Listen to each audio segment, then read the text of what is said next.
Olá, boa noite. Sejam muito bem-vindos ao Roda Viva. Estamos ao vivo para todo o Brasil pela TV Cultura e emissoras afiliadas e conectados ao mundo por meio das nossas plataformas digitais. Nós damos continuidade hoje às sabatinas com os principais candidatos à presidência da República. Ele está na sua 4ª campanha presidencial. Depois de ficar em 3º lugar em 2018, passou os últimos 4 anos preparando essa nova tentativa de chegar ao Planalto, que ele diz ser a última. Tem pouco menos de 2 meses para tentar crescer nas pesquisas que o colocam de novo na 3ª posição, mas bem distante de Lula e de Jair Bolsonaro. Para isso, ele aposta no seu projeto nacional de desenvolvimento e não poupa nenhum dos dois de críticas incisivas, inclusive pela recusa de ambos em participarem da maioria dos debates e entrevistas até aqui. O Roda Viva recebe pela 11ª vez em 31 anos o candidato do PDT à presidência da República, Ciro Gomes. Ciro Gomes nasceu em Pindamonhangaba, no interior paulista. Aos 4 anos, mudou-se com os pais para Sobral, no sertão cearense, onde cresceu sendo o mais velho de 5 irmãos. Estudou em escola pública e, depois de formado, aos 23 anos, passou a exercer a advocacia e a dar aulas de direito na Universidade de Fortaleza. Foi eleito 2 vezes deputado estadual. Tornou-se prefeito da capital cearense em 1988. 2 anos mais tarde, foi eleito governador do estado. Também foi ministro da Fazenda no governo Itamar Franco e da Integração Nacional no primeiro governo Lula. Em 98 e 2002, foi candidato à presidência. Em 2006, tornou-se deputado federal e em 2018 voltou a disputar a presidência. Filiado desde 2015 ao PDT e prestes a completar 65 anos, Ciro Gomes disputa pela 4ª vez o Palácio do Planalto.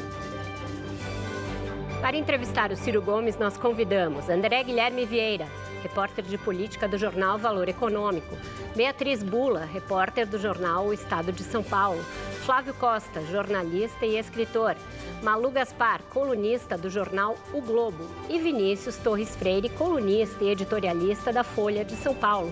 Contamos ainda com os desenhos em tempo real do nosso Paulo Caruso. Antes de começar, eu queria relembrar só algumas informações. A entrevista vai ter 2 horas de duração. As respostas do candidato serão conferidas em tempo real pela agência de checagem aos fatos. E eventuais imprecisões serão submetidas a ele por nós ao longo da entrevista. Foram convidados os 4 primeiros colocados na pesquisa Datafolha do dia 28 de julho. Jair Bolsonaro, Luiz Inácio Lula da Silva, Ciro Gomes e Simone Tebet. Agora sim, boa noite, candidato. Obrigada por estar aqui conosco essa noite. Boa noite, Vera. É um privilégio para mim voltar aqui ao Roda Viva, cumprimentar todos os brasileiros de todos os rincões do nosso país, cumprimentar os jornalistas e agradecer mais uma vez essa oportunidade. É bom que agora é presencial, sem aquela tela, Isso. né? Ele estava com febre, achando que tinha pego Covid a última vez. Exato. Eu vou começar pela capa da Veja, candidato que trouxe o senhor, estampou o senhor e o colocou como fiel da balança dessa eleição. Não só pela possibilidade de o senhor vir a apoiar um ou outro, caso se configure esse segundo turno entre Lula e Bolsonaro, mas também porque o senhor é o 3º colocado, o que é mais possível de quebrar essa polarização, ou também, como eles apontam na reportagem, a possibilidade de que haja um derretimento dessa sua votação na reta final para que se decida a eleição no primeiro turno, caso haja essa possibilidade. Queria ver se o senhor se vê nessa posição ou como o senhor se vê diante dessa polarização que parece consolidada nesse momento.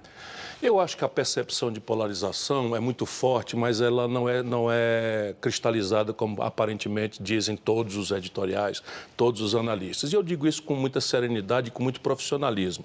Quando a gente olha a pesquisa, a gente tem que entendê-las como um retrato. E a vida é filme. Então, em primeiro lugar, as pesquisas representam um momento E qual é o momento brasileiro? O momento brasileiro são 2 presidentes extremamente vistosos, fulgurantes, né? O Bolsonaro, enfim, fala bobagem aos milhões por dia. O Lula é o candidato desde 89 em todas as eleições por si ou quando botou alguém foi com a máscara dele. Desde 89 é uma coisa pitoresca da gente imaginar que o mundo progressista brasileiro só tem um líder. Então, é absolutamente natural que sejam absolutamente notórios, todo mundo tem opinião sobre os dois, todo mundo odeia, todo mundo ama, enfim. O que é que eu vejo, entretanto? Apesar de toda esta forçação de barra compreensível, que eu vejo com muita humildade, ao redor de 30% do eleitorado brasileiro não quer isso. Quando você pergunta explicitamente, isso sobe para 40%. Ainda agora na Quest eles perguntaram, você prefere Lula, Bolsonaro ou alguém que não seja o Lula e o Bolsonaro? Dá 42%. Então, isso eu tenho segurança. Depois, quando a gente olha os 45% do Lula, 1 de cada 3, ou seja, 15, tem um motivo para votar no Lula. Ele é que vai nos livrar do Bolsonaro. Quando a gente vê os 27, 30 do Bolsonaro, 9% dizem do Bolsonaro. É o cara que não vai deixar o Lula e o PT voltarem. Se você somar 30 mais esse universo de 15 mais 9, há um universo de eleitores para ser buscado, que é, claro, difícil, penoso, complicado, tal, mas é perfeitamente praticável. E eu não sou candidato porque é fácil, eu sou candidato porque é necessário. O Brasil não aguenta mais, não aguenta mais. Se não, repare, 70% do eleitorado dos centros mais dinâmicos da vida brasileira, São Paulo, Rio, Minas, Rio Grande do Sul, votaram no Bolsonaro em 18. Foi por uma obra? Não tinha essa obra. Foi por uma proposta generosa? Não tinha essa proposta. Qual foi a razão? Se a gente tiver humildade, a razão é muito simples. O povo votou magoado por conta da mais severa crise econômica da história, que é essa que está aí, que foi produzida pelo PT, mais o escândalo generalizado de corrupção. Será que é razoável que agora, com a frustração da enganação geral que o Bolsonaro representa, da corrupção orgânica que o Bolsonaro representa, da falta de educação, vamos dizer, da antessala do fascismo que o Bolsonaro representa, a solução para o Brasil seja voltar ao sistema que deu causa a ele? Eu, francamente, acho que o Brasil não aguenta mais isso. E só fazendo um registro, que eu acho que é importante, porque muita gente diz que o senhor não votou, né, no segundo turno. Eu fui resgatar, tem uma entrevista do senhor saindo da votação, o senhor falou, qualquer que seja o resultado, a radicalização vai aumentar e isso vai piorar, então, fazendo esse registro. Flávio, por favor. Ciro, boa noite. Boa noite. Como é que você conseguiu chegar nessa 4ª campanha sua a presidência mais isolado do que nas anteriores? Você não conseguiu o apoio do Gilberto Kassab do PSD, você não conseguiu o apoio do União Brasil, que você negociou com o Luciano Bivar e a Semineto, você não tem nenhum outro partido te apoiando. E você falou aí, né, que há um universo de eleitores para serem buscados, mas o fato é que você só tem 8%, né, na melhor das hipóteses, de voto. Isso não revela uma inabilidade política da sua parte? Talvez, mas talvez, se a gente se lembrar da luta dos abolicionistas, nenhum deles foi ajudado pelos escravistas. E é disso que se trata, não é falta de habilidade, não. Eu sou um vitorioso na vida pública e estou postulando a presidência da República porque representa um projeto de país que antagoniza com o sistema econômico e com o sistema de governança política que estão liquidando o Brasil. Eu posso especializar os números. Nós estamos há 11 anos sem crescer nada. 11 anos é 3 de Bolsonaro e 8 de PT. Por quê? Porque o modelo econômico é o mesmo, herdado do Fernando Henrique, câmbio flutuante para a primária meta de inflação, agora agravado por autonomia do Banco Central e teto de gasto. Isso é um desastre. É um desastre que 70% do povo trabalhador sente na pele, ou pelo desemprego aberto, ou pela informalidade mais selvagem da história, ou porque a renda média está no menor valor desde a série histórica, ou porque o salário mínimo tem o pior poder de compra, ou porque a inadimplência atingiu 66 milhões e 600 mil brasileiros. Sabe, é um desastre a olhos vistos, mas a elite brasileira quer manter isso. Por quê? Porque uma fração pequena da nossa elite ganha muito dinheiro com isso. E a desgraça do Brasil é que os hábeis da política se venderam a esse sistema. O Lula beijou a cruz, o Bolsonaro repete. Qual é o modelo econômico? As pessoas dizem, o Ciro está criticando. Estou fazendo uma reflexão. É ou não é o mesmo modelo econômico? Câmbio flutuante para a primária meta de inflação, Fernando Henrique, Lula, Dilma, Michel Temer, é Bolsonaro. É o mesmo. E o modelo de governança política, irmão? O Bolsonaro está afiliado no partido do Valdemar Costa Neto, que vem a ser o cara a quem o Lula deu DENIT para roubar, foi condenado e preso no mensalão. Preso e condenado no mensalão. O Roberto Jefferson, que aparece na defesa do Collor naquela noite do impeachment, era governador, lutei pelo impeachment, surge como dono dos Correios que o Lula deu para ele roubar, e detona o escândalo do Mensalão e aparece agora lugar-tenente do Bolsonaro. Se a gente não perceber isso, Flávio, então repare, é defeito meu? Não sou eu assim, que vou me autoelogiar, mas eu tenho uma vida pública relativamente exitosa que mostra que alguma arte eu tenho nessa área. Agora, eu represento porque eu não quero ser presidente do Brasil para replicar esse modelo e veja no que deu. Olha o que é que aconteceu, o que é que a gente precisa parar para pensar. Todas as eleições, Collor governou com essa gente e com esse modelo foi cassado. Fernando Henrique governou com essa gente, o PSDB perdeu a condição de disputar a eleição nacional. E não foi cassado, não é? Mas o Lula pediu o impeachment dele. Lula governou com essa gente e foi parar na cadeia. Dilma governou com essa gente, foi cassada. Michel Temer governou com essa gente, foi preso. Sabe? Não é possível. O Bolsonaro está desmoralizado. Então, alguma inabilidade? Você vai dizer como jornalista independente. Agora, eu creio que é muito mais o trabalho de um abolicionista que não vai ser ajudado por um escravista. André. Tudo bem, candidato?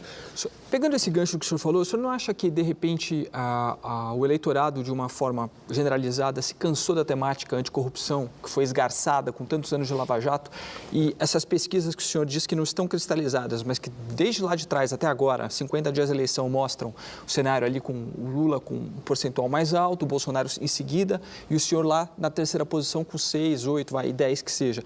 Isso não pode ser um indicativo de que as pessoas se cansaram dessa questão, não se preocupam com essa questão de que o Lula, o PT foram supostamente corruptos, que o Bolsonaro supostamente é corrupto, e isso não está pautando a decisão do eleitor? Sem dúvida nenhuma, a centralidade do tema corrupção cedeu lugar ao drama social e econômico do povo brasileiro. Mas o mais grave aqui, e essa é a tarefa que eu quero sustentar, e eu não sou candidato porque é fácil, vou repetir, eu sou candidato porque é necessário. Repare, se você tem uma elite, intelectuais, cientistas, artistas, juventude, relativizando valores, essa sociedade está doente. Percebe? Porque o papel dos intelectuais numa sociedade minimamente sadia, se a gente pode falar em doença social, e eu acho que o Brasil é um corpo socialmente muito doente, você tem hoje todo mundo relativizando. Percebe? Então, é uma deserção do combate das vanguardas intelectuais do país.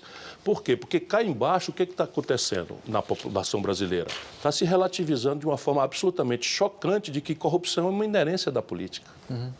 Isso destrói uma nação. Se você pedagogicamente ensina para o jovem, na adolescência, que, sabe, corrupção política é uma coisa normal, que é o que está acontecendo. Bolsonaro e Lula são dois corruptos, dois corruptores, e nós estamos fazendo de conta que não estamos vendo isso. Por quê? Porque no meio do povo, o drama do desemprego, do desalento, da carestia, a inflação dos alimentos está em 15%. Então, o desespero da população é tão grande e a sensação cínica que a elite passa de que corrupção é isso mesmo, que todo mundo é corrupto, eu não aceito isso porque eu não sou. Mas a pesquisa não mostra, a pesquisa não mostra que pode ser que não haja um ponto de retorno? Ou seja, no sentido de um outro nome que não seja os dois... Uma das impertinências dessa corrupção de costumes do Brasil é a frequência com que bancos pagam pesquisas no país. Para quê? Para sistematizar esse efeito psicológico de antecipar a decisão popular, de maneira que todos os candidatos aceitos pelo sistema se obrigam ao mesmo sistema, ao mesmo modelo. Não tem paranoia nenhuma nisso. É uma coisa absolutamente objetiva. Por que o comércio, a indústria não pagam pesquisas no Brasil? E nós estamos há 2 anos produzindo isso. Vocês vão ver o que vai acontecer agora, quando começar a tomar centralidade no imaginário popular, com a televisão, porque a esmagadora maioria do nosso povo não tem internet, não tem tablet, não tem celular com imagem para participar desse debate que está dando isso daí. Você vai ver o que vai acontecer. Malu. Bom, queria pegar então esse gancho das pesquisas. O senhor falou das pesquisas, que as pesquisas são financiadas por bancos e por isso elas... É uma constatação. Sim, mas isso significa que elas sejam menos confiáveis, o senhor acha? Não, só para eu seguir com a minha... Perdão, pesquisa é retrato. Não serei eu, uma pessoa que dou valor à ciência, que vou negar pesquisa. Então... Você precisa saber ler pesquisa. Porque você está falando... ler pesquisa. Esse é o problema. É que no Brasil não só os bancos pagam as pesquisas, como a leitura também. É fato. Mas, por exemplo... FSB, BTG, não sei quem, XP, não sei quem, Pactual. É um fato, é uma constatação. Você não acha exótico isso? E qual isso? é a pergunta? Não, a pergunta era justamente como o senhor usou agora o resultado de uma pesquisa para dizer que 42% das pessoas preferem alguém que não seja Lula e nem Bolsonaro. Por outro lado, as pesquisas estão mostrando que cerca de 70% mais ou menos da população já afirma já ter decidido o voto, e acabou também de falar que existe uma como se fosse uma forçação. O senhor usou esse termo, uma forçação para que se mantenha essa disputa entre os dois. O sistema no Brasil é muito profissionalmente disciplinado para confinar. Quando o Lula assina a carta aos brasileiros, ele se demite de uma história de vida. Então, só que... E o Lula está dizendo agora para a elite que ele quer salvar o Brasil do fascismo. Com isso, ele relativiza todas as contradições sociais, econômicas e morais, percebe? E ficamos só no fascismo, como se não houvesse um dia seguinte, um país destruído, uma terra arrasada por ser reconstruída. Só um minutinho para concluir o raciocínio. Porém, veja... Perguntou ainda. O que é? Ela nem fez a pergunta ainda. Ah, eu interrompi? Ela fez um preâmbulo, não tá foi bom, então culpa desculpa. sua exatamente. Malu, qual é a pergunta? A pergunta era o seguinte, porque eu me lembrei de quando o seu atual marqueteiro, João Santana, esteve aqui, ele disse que ele sabia qual era a fórmula para quebrar a polarização e que, inclusive, meio que cantou o senhor ao vivo, dizendo que tinha o candidato, que o candidato seria o senhor. O senhor contratou o João Santana ganha R$315 mil por mês, e o senhor não saiu dos 6, 7% nas pesquisas. Eu entendo que o senhor está relativizando as pesquisas, porém, o senhor também usa as pesquisas na sua leitura, como o senhor falou. Então, afinal, não existe maneira nessa eleição de quebrar a polarização? O João Santana não tinha a fórmula que ele disse que tinha. O que aconteceu? Claro que existe. A forma de quebrar a polarização é ter humildade, disciplina, frequentar os debates, as sabatinas e tentar mostrar ao povo brasileiro a necessidade de construir uma alternativa. É o que eu estou fazendo. Mas falta 2 meses, só nem 2 meses. E você recomenda, então, que eu desista? Não sei. O que eu quero saber é o que o senhor está pretendendo fazer. Eu confio no povo brasileiro e acho que a minha candidatura não é fácil, é necessária. O Brasil não aguenta mais. Tome nota no que eu estou lhe dizendo. Se eu não conseguir salvar o Brasil desta absurda e despolitizada polarização, o aprofundamento dos ódios, das paixões despolitizadas, está produzindo o maior estelionato eleitoral da história do Brasil. Com uma crise tão grave, tão profunda, que aí sim nós vamos ver que valor tem a democracia para a sociedade brasileira, que hoje é quase nenhum. Hoje é quase nenhum. Eu fico vendo as elites. Você quer me interromper ou eu lhe ouço? Não, eu só queria saber se então o senhor acha que o Lula também ameaça a democracia, é isso? Se por acaso ele ganhar... Se ele for eleito, se eu não conseguir salvar... Deixa ele responder. Se eu não conseguir salvar o Brasil dessa polarização adiante e o Lula se eleger com a expectativa de picanha e cerveja que ele está deixando cevar, como se a tarefa que a elite toda está com ele, ou a parte importante da elite, dizendo que o problema é derrotar o fascismo, no dia seguinte vai ser o maior estelionato eleitoral da história do planeta Terra. Você vai ver o desastre se eu não conseguir salvar o Brasil. Beatriz. Candidato, boa noite. Boa noite. O senhor está fazendo críticas aos 2 principais adversários, aqui no primeiro e no segundo lugar, nas pesquisas. O senhor pretende repetir a estratégia que o senhor adotou em 2018 e não se posicionar, caso o senhor não passe para o segundo turno, como indicam as pesquisas, ou, neste ano, o eleitor do senhor verá o senhor tomar uma posição? Eu tomei posição. Isso é mais uma das mentiras do Lula.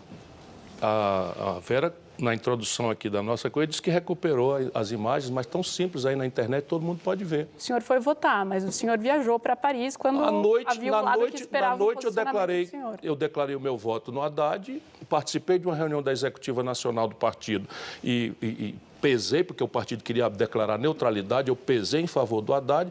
Agora, ir a um palanque de gente que eu considero organicamente responsável pelo desastre econômico, pelo desastre social e pelo desastre de corrupção generalizada que aconteceu lá, e, irmã querida, desculpa eu lhe dizer, está acontecendo agora. O Lula não aprendeu nada. O Lula está agarrado com o Renan Calheiros, que presidiu o Senado no golpe contra a Dilma. O Lula está agarrado com o Eunício Oliveira, quem deu R$1 bilhão de contrato sem licitação na Petrobras. O Lula está agarrado com o Gedel Vieira Lima, aquele das R$51 milhões nas malas, na Bahia. É a mesma gente. Sabe a definição do Einstein, o maior cérebro da idade moderna brasileira, para a insanidade? É você repetir as mesmas coisas e esperar resultado diferente. Isso é o que está acontecendo hoje no Brasil. Vinícius. Boa noite. O seu programa, o senhor está falando muito em mudar o modelo econômico, está tudo a mesma coisa. O seu programa tem lá um programa de aumento de gastos grande e um programa de aumento de receita aparece até agora duvidoso. O senhor fala que vai aumentar o investimento para criar mais 5 milhões de empregos, vai dar aumento do salário mínimo além do crescimento do PIB, quer dizer, vai aumentar a despesa com a Previdência, vai bancar parte da renegociação de dívida das pessoas físicas, vai ter um programa de renda mínima universal que vai ser maior que o gasto com o Auxílio Brasil, vai até bancar a parte do financiamento do smartphone para todos, vamos dizer assim, o programa... Por que você ri? Só estou fazendo uma comparação com o Luz para Todos. E tem financiamento para complexo industrial, para política industrial, pagar estudantes de secundário com um dinheirinho por desempenho, educação integral para todo mundo, etc. E aí tem um programa de aumento de imposto, assim, e eu fiz uma conta, balançando, uma conta conservadora de aumento de gasto e muito esperançosa de aumento de imposto, que você não dá números para nada, e assim, vai para lá de 1,5% do PIB e talvez as coisas se equilibrem. E a gente já está no máximo, né? A gente vai ter, desde 2014, a gente está com déficit, mesmo descontando gasto com juros, a gente está com déficit. Esse ano equilibra transitoriamente. Não, então, esse ano vai ser um desastre. O déficit vai ser zero, né, primário. Mas assim... Com essa e tem despesa contratada. Então, assim, no máximo a gente equilibra. Se a gente equilibra o déficit primário, a dívida vai continuar crescendo, a gente vai ter mais pagamento de juros. Bom, então qual é o pulo do gato aqui? Vai ter um aumento de imposto ainda maior do que eu estou imaginando aqui, que o senhor já explicitou, ou o senhor vai tentar descontar isso nos juros, né? Que o senhor falou lá que vai ter que dar um jeito no pagamento de juros, né? Que o senhor disse que está livre para se entender como quiser com os tubarões do mercado financeiro. Então, assim, qual é o pulo do gato? De onde vai sair essa medida para evitar que a dívida continue aumentando, o pagamento de juros continue aumentando? Eu li também. Mas o senhor precisa contar para as pessoas que ainda não tiveram oportunidade de ler o seu livro. O pulo do gato, no meu caso, está escrito e é um compromisso solene. Cada providência que eu estou propondo guarda absoluta coerência com a fonte de receita e a estimativa. Aliás, é o único programa, se quem quiser transformar esse debate num choque de egos, de paixões e ódios, fica lá com os dois da polarização. Agora, se alguém quiser discutir as causas do problema brasileiro, soluções práticas, concretas, objetivas de um administrador público treinado, que não tem uma história de fazer promessa, nem de desequilíbrio na conta, nenhuma vez. Prefeito de capital, governador de estado, ministro da Fazenda, não tem um único dia em que eu tenha gasto mais do que arrecadei. Isso é só biográfico para me apresentar para os eleitores que ainda não me conhecem bem. Mas veja, quando você faz essa lista, ela corre um risco de... É uma parte pequena, né? Eu tenho um projeto completo, completo. Então, a ideia de botar toda a garotada no ensino médio em tempo integral, profissionalizante, com estágio remunerado pelo governo nos 6 primeiros meses, enfim, isso tudo está pensado e a fonte de receita. Só que quando você faz isso, você mistura determinadas fontes de receita que não são necessariamente tesouro. Por exemplo, quando eu anuncio que vou fazer uma reestruturação, refinanciamento da dívida dos 66 milhões e 600 mil brasileiros que estão no SPC, a fonte aqui não é tesouro. A fonte aqui é empréstimo bancário do Banco do Brasil e da Caixa Econômica no primeiro momento e é com juro rentável. Eu apenas vou trocar o juro de 350% criminoso que se cobra hoje do... Vai ser subsidiado de alguma maneira pelo setor público, senão não dá. Isso não é subsídio, basta ver custo de captação versus rentabilidade do banco. Eu sei bastante bem fazer. Não pense que tem nenhum centavo de dinheiro público nisso aqui. Nenhum centavo. É apenas eu vou emancipar 66 milhões e 600 mil pessoas que tomaram um crediário de R$600, pagaram 300 e estão devendo 1.000. Porque o Brasil virou um lugar sem dono, onde se destrói a economia popular e 6 milhões de empresas também serão chamadas ao refinanciamento. O lastro aqui, reservas cambiais, em que eu vou trocar juro brasileiro por juro zero internacional, o câmbio está numa posição de equilíbrio que não vai precisar nenhum tipo de hedge mais caro e eu faço com que haja uma retomada do investimento empresarial. Agora, no Tesouro está realmente a minha chave para outras questões. Por exemplo, quando eu anuncio um programa de renda mínima de cidadania de R$1.000 em média por domicílio, eu estou com o lastro todo fechado. Domicílio com necessidade, né? Não para todos. Né? Não, para todos os pobres, só para abaixo da linha. Mas recebe Auxílio Brasil, por exemplo. É a linha de pobreza toda, não é a extrema pobreza. A linha de pobreza toda, R$ 517 por cabeça, por pessoa, é a faixa de corte. E isso está muito detalhadamente estudado. Por quê? Porque eu tenho um conjunto de fontes. O Auxílio Brasil, antigo Bolsa Família, o BPC, que é um benefício de prestação continuada, uma fração do seguro-desemprego para quem ficar no seguro-desemprego no domicílio, menos do que a renda que tira da linha da pobreza, e um tributo sobre grandes fortunas.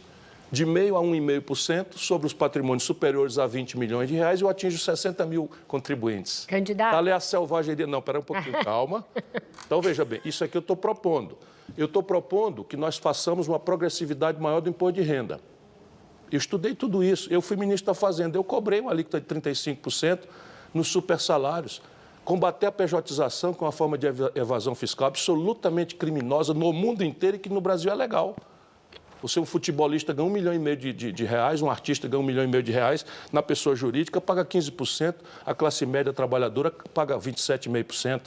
Eu sei fazer tudo isso. Isso é uma tributação sobre lucros e dividendos, eu já cobrei. Só o Brasil, a Estônia e a Colômbia não cobram. Percebe? O Brasil virou um paraíso fiscal do super rico. Deixa eu te dar aqui um número do ITR. Meu irmão, que está me ouvindo, em São Paulo, o IPTU que vocês pagam em São Paulo por mês equivale ao que o Brasil rural, da fazenda, do agronegócio mais rentável do planeta Terra, paga por ano. Ciro.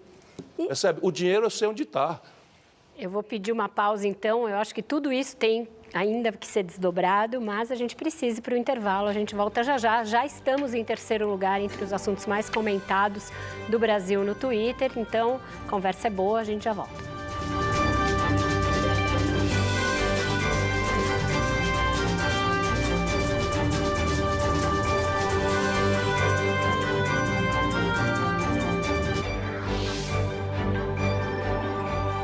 Inovar para evoluir. Bradesco.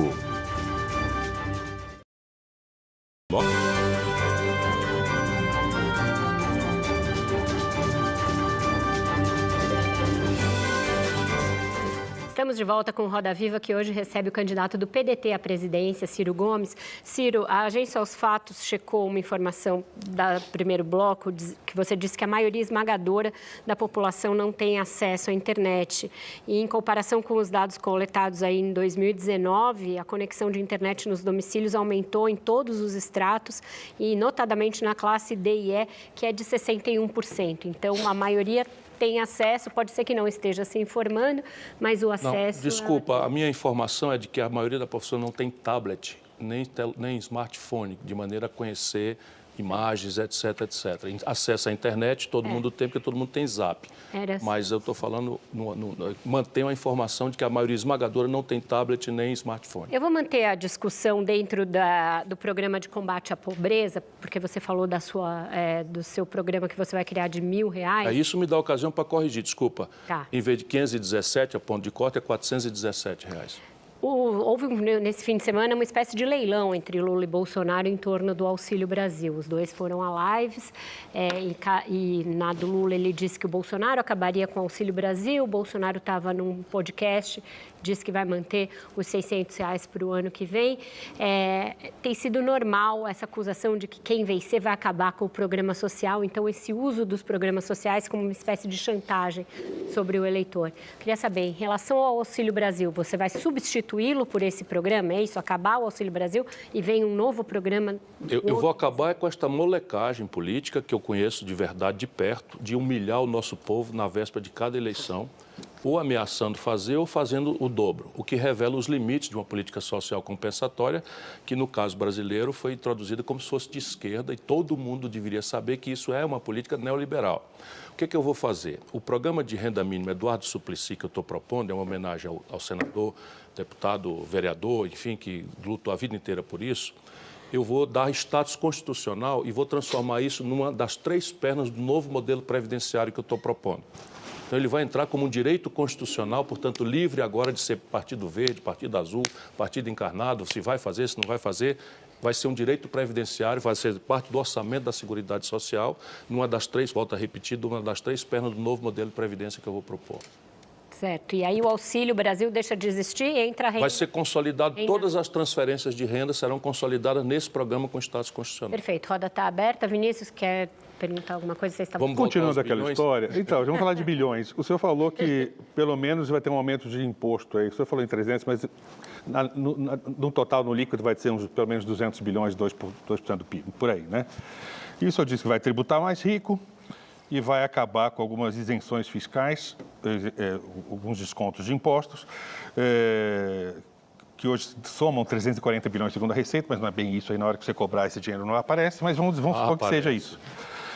E as principais isenções são simples, né? O pessoal que ganha, que paga imposto pelo simples, que pega uma boa classe parte da classe média alta, e o grosso da isenção fiscal é Zona Franca, cesta básica, desconto de IR de saúde e educação, essas coisas. Então, você vai ter que pegar muita coisa dura. Então, o seu pacote de imposto é 200 bilhões, pelo menos 2% do PIB ou mais. Isso vai aumentar imposto de rico, tributar fortuna. E como é que você vai mexer aqui nessas isenções, principalmente as que mexem com salário e isenções para classe média de saúde, educação e cesta básica? A meta, Vinícius, é cortar 20% das renúncias fiscais, que são algo ao redor de 350 bilhões de reais. Então, eu vou te dar alguns exemplos vamos dizer, da minha técnica para que o nosso povo possa entender do que eu estou falando. A cesta básica, você já mencionou, ela tem isenção na pretensão de baratear. Mas 7% o povão paga de imposto sobre o ICMS, na cesta básica. Agora, veja, salmão, queijo suíço... Também tem isenção. Sabe, mas são 36 produtos suntuários, só na cesta básica de PIS/COFINS, os produtos suntuários deixam de recolher 8 bilhões de reais por ano. Com 8 bilhões de reais, para as pessoas entenderem a lógica do projeto nacional, eu boto 1 milhão de crianças numa creche em tempo integral. Então, eu sei fazer, eu fui ministro da Fazenda. Sabe, cobrar imposto no Brasil é só dos ricos e super ricos que não pagam nada. Deixa eu dizer de novo, o imposto sobre heranças, as grandes heranças acima de 5, 6, 7 milhões de reais, no mundo inteiro pagam entre 40%, 50%, 60%. No Brasil é 4%, Vinícius. Ou 8%. 4%, no Ceará é 8%.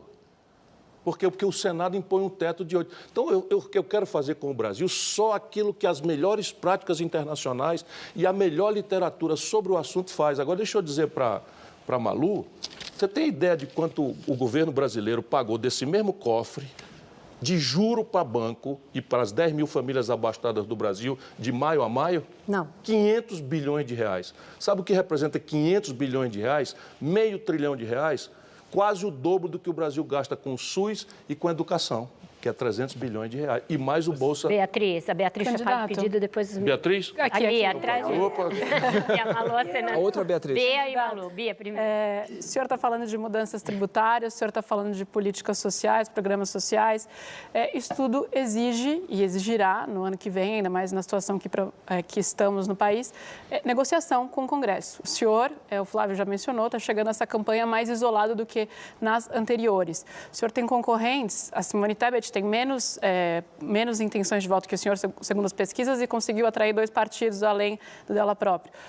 O ex-presidente Lula está chegando com um amplo número de partidos. Como o senhor pretende governar e aplicar, portanto, conseguir concretizar essas promessas que o senhor coloca como candidato, tendo somente o PDT? E aí pergunto também, não é preciso de um certo grau de pragmatismo na política para conseguir fazer acordos e implementar as suas ideias e o seu projeto? Sem dúvida. Não é possível que a essa altura da minha vida eu seja confundido com algum marciano ingênuo que acabou de chegar na praça. Não é? Deixa eu dizer para vocês, olha, eu recuperei e vou recuperar de novo. Esse modelo de governança política só produz desastre e crise, sem exceção. E como será? Collor, Fernando Henrique... Eu quero só reforçar, porque se a gente repetir a mesma prática, vai dar no mesmo resultado. Sabe, você imagina o Lula se eleger, deixar o povo acreditar que ele vai trazer o paraíso para a terra, essa memória afetiva do passado. Ele mesmo tem a menor noção do que mudou na questão brasileira e do mundo. Está completamente parado no tempo e no espaço, vai ser a maior tragédia para o país. Então, eu tenho me dado o trato dessa bola. Como é que eu vou resolver isso? Eu vou resolver com um gesto e 4 providências. Qual é o gesto? Eu abro mão publicamente da minha reeleição em troca da reforma. Vocês não têm ideia de como isso distensiona o ambiente. Porque eu passo a não ter medo de CPI, passo a não precisar de fazer conchavo com o Centrão, me vender e vender o Brasil por ladrões da economia brasileira e que empolgaram a presidência da República. Tanto faz Chico, Maria ou Manel, são os mesmos que mandam. Só interromper para esclarecer. Um segundo só. Dentro dessa Vocês estão interrompendo no meio da resposta. Eu falei de um gesto e 4 providências. Eu quero entender esse gesto. É só o gesto é abrir mão da reeleição. Eu quero saber se o senhor vai mudar a Constituição e impedir a reeleição ou se só para o senhor... Não, eu vou impedir a reeleição. Eu vou propor no conjunto de reformas que serão... Então, vamos lá. eu vou trocar a minha reeleição por uma reforma do país. Segundo, eu vou fazer o máximo que eu vou, como estou procurando fazer aqui agora, transformar a minha eleição num plebiscito programático. Então vamos discutir. O Vinícius vai dizer, cadê os bilhões? Está aqui a proposta. Eu duvido que alguém tenha alguma proposta. Eu estou dando a cara para bater. Vai ser aqui, vou cobrar imposto acolá e tal. Então o lobista do salmão vai trabalhar muito contra mim. A Localiza não paga imposto. Era o secretário de privatização do Bolsonaro, o Salim Matar, eu escolhi por isso, para dar um exemplo de como é que a farra fiscal para os super ricos no Brasil, regime especial de compra direto, sem passar pelos concessionários, ICMS antecipado, e o carro que roda em Rondônia, em Fortaleza ou em Santana do Livramento, o emplacamento é em Belo Horizonte para não pagar IPVA. E Minas Gerais quebrado com a liminar sem pagar a dívida com a União Federal. Esse é o problema, percebe? Não é questão de habilidade política. Você imagina, por que então que a Tebet, com 1%, sendo uma pessoa muito valorosa, eu tenho uma estima, afeto, respeito, mas por quê? Vamos nos perguntar. Por que ela com 1% consegue 3 partidos e eu não? Você acha que é por inabilidade? E as 4 providências? Eu estava dizendo. Então, as 4 providências primeiro, o gesto é abrir mão da reeleição. Portanto, eu não tenho medo de CPI e nem preciso fazer conchavo para me reeleger. Vou governar o país para fazer a reforma. Vou transformar a minha eleição num plebiscito programático. O que é que eu vou fazer, de onde vem o dinheiro, quanto custa, etc, etc, etc, etc. Segundo, isso diminui muito a distância entre um presidente reformista e um Congresso que não é propriamente corrupto, é um Congresso municipalista que tende a repetir com muita simplicidade os lobbies, etc, etc. Terceiro, propor nos 6 primeiros meses. Então, a ideia é que o país, assim que eu me eleger, entrará num grande debate, profundo debate, para aprofundar nos 6 meses, para a gente apalavrar esse grande novo consenso ao redor do projeto brasileiro. Terceiro, negociar. Por favor, eu fui deputado federal, mais votado proporcionalmente do Brasil. Eu fui deputado estadual, líder do governo Tasso Gereissati, um governo extraordinariamente fecundo no Ceará, mas foi um governo de ruptura política grave. Eu mesmo prefeito, lidei com vereadores, eu fui governador, lidei com a Assembleia Legislativa. Enfim, eu conheço como é que funciona essas coisas. Essa gente aí toda eu conheço mais ou menos de perto. E por que em 2022, então? Negociar? Sim, vamos negociar. Agora, qual é a diferença minha para o Lula e para o Bolsonaro? Eu vou negociar o pacto que eu acertei com o povo brasileiro e vou alargar a negociação no redesenho do Pacto Federativo rasgado. Hoje, 23 dos 27 estados do Brasil estão quebrados, antes dos 20 bilhões de reais que o Bolsonaro tirou dos estados para fazer subsídio ao lucro exorbitante da Petrobras para tentar falsear a política de preço na véspera da eleição. Os estados que já estavam quebrados perderam 20 bilhões de reais, estão todos liquidados. São Paulo, Rio de Janeiro, Minas Gerais, Rio Grande do Sul respondem por 60% dessa quebra. Eu vou chamar todos eles, libertar esses estados, reestruturar a sua dívida, são 600 bilhões de reais. Dá para fazer isso com tranquilidade e em troca de um grande e generoso novo pacto nacional em que governadores e prefeitos estarão envolvidos na mediação do novo entendimento do país. Persistiu o impasse, 4ª providência. Mandarei o que persistir, tão somente o que persistir, direto a plebiscito popular. Voto direto do povo. Flávio. Essa história de pacto nacional, todo mundo, até o Temer, né? Falava muito de pacto nacional, pacificação. Não me confunda, por favor. Não estou confundindo, só estou citando só o Temer, né? Mas, assim, você fala em plebiscitos após 6 meses. Isso não é tensionar mais essa relação com o Congresso, que é dominado hoje por Arthur Lira, Ciro Nogueira, essas raposas do Centrão, assim... Flávio, eu não vejo... Eu também, só para terminar, Ciro, eu não vejo como o simples ato de... renegar ou não, né, disputar a reeleição vai fazer, sabe, vai distensionar essa, né, vai ser mais fácil conseguir aprovar suas medidas, né. Eu vejo muita retórica, mas assim, eu gostaria de saber mais como você vai conseguir realmente, como a Beatriz falou, negociar com essa gente, né, porque é a gente que domina o Congresso. Né? Dá para vocês me ouvirem? Eu vou repetir. Read my lips. Né? Então, primeira providência, eu abro mão da reeleição. Isso, não duvide, tem um efeito extraordinariamente relevante em mim. Porque se eu não estou como o Lula e o Bolsonaro atrás de me perpetuar no poder, eu estou lá para servir ao país e fazer a reforma para casa. Isso faz uma diferença da água para o vinho. Eu não tenho filho ladrão.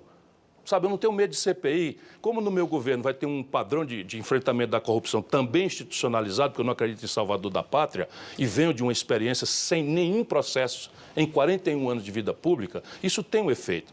Deixa que os experientes possam afirmar para você e lhe livrar desse ceticismo, que é muito ruim para a sociedade brasileira. Se não, meu irmão, você me joga na vala comum de explicar que tem que ser assim mesmo. Não, não tem que ser assim mesmo. Não, está matando a nação brasileira. Está destruindo no imaginário do jovem brasileiro a própria confiança na linguagem da democracia, que é a política.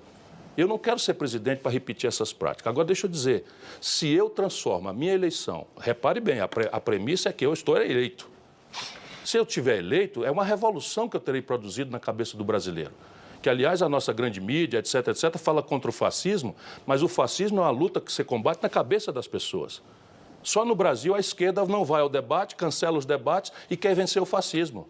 Vencer o fascismo é uma luta de valores na cabeça das pessoas. Então, eu vou propor um plebiscito programático ao redor da minha eleição. Acabar com o populismo. Candidato. Sabe, só um minutinho, não é possível. Assim, tá, porque é uma coisa crítica. Porque consulta se eu sou capaz ou não sou capaz de entregar um projeto que tem números Mas que tem... um debate dentro disso. Não, mas estou terminando aqui. Então, na segunda etapa, 6 meses. Por quê? Porque nenhum presidente propôs. Sabe, isso é um tempo mágico. Você não tem ideia do que é. Se o Fernando Henrique propõe a reforma dizendo isso aqui ou o real morre, tinha passado tudo. Se o Lula chega ali, extraordinário líder popular e tal, que chega e propõe, não tinha concepção. Beijar a cruz, são neoliberais. Um apenas de distinguir do outro, um negócio de dourar a pílula, de humanizar o caminho. Está aí a tragédia que produziram.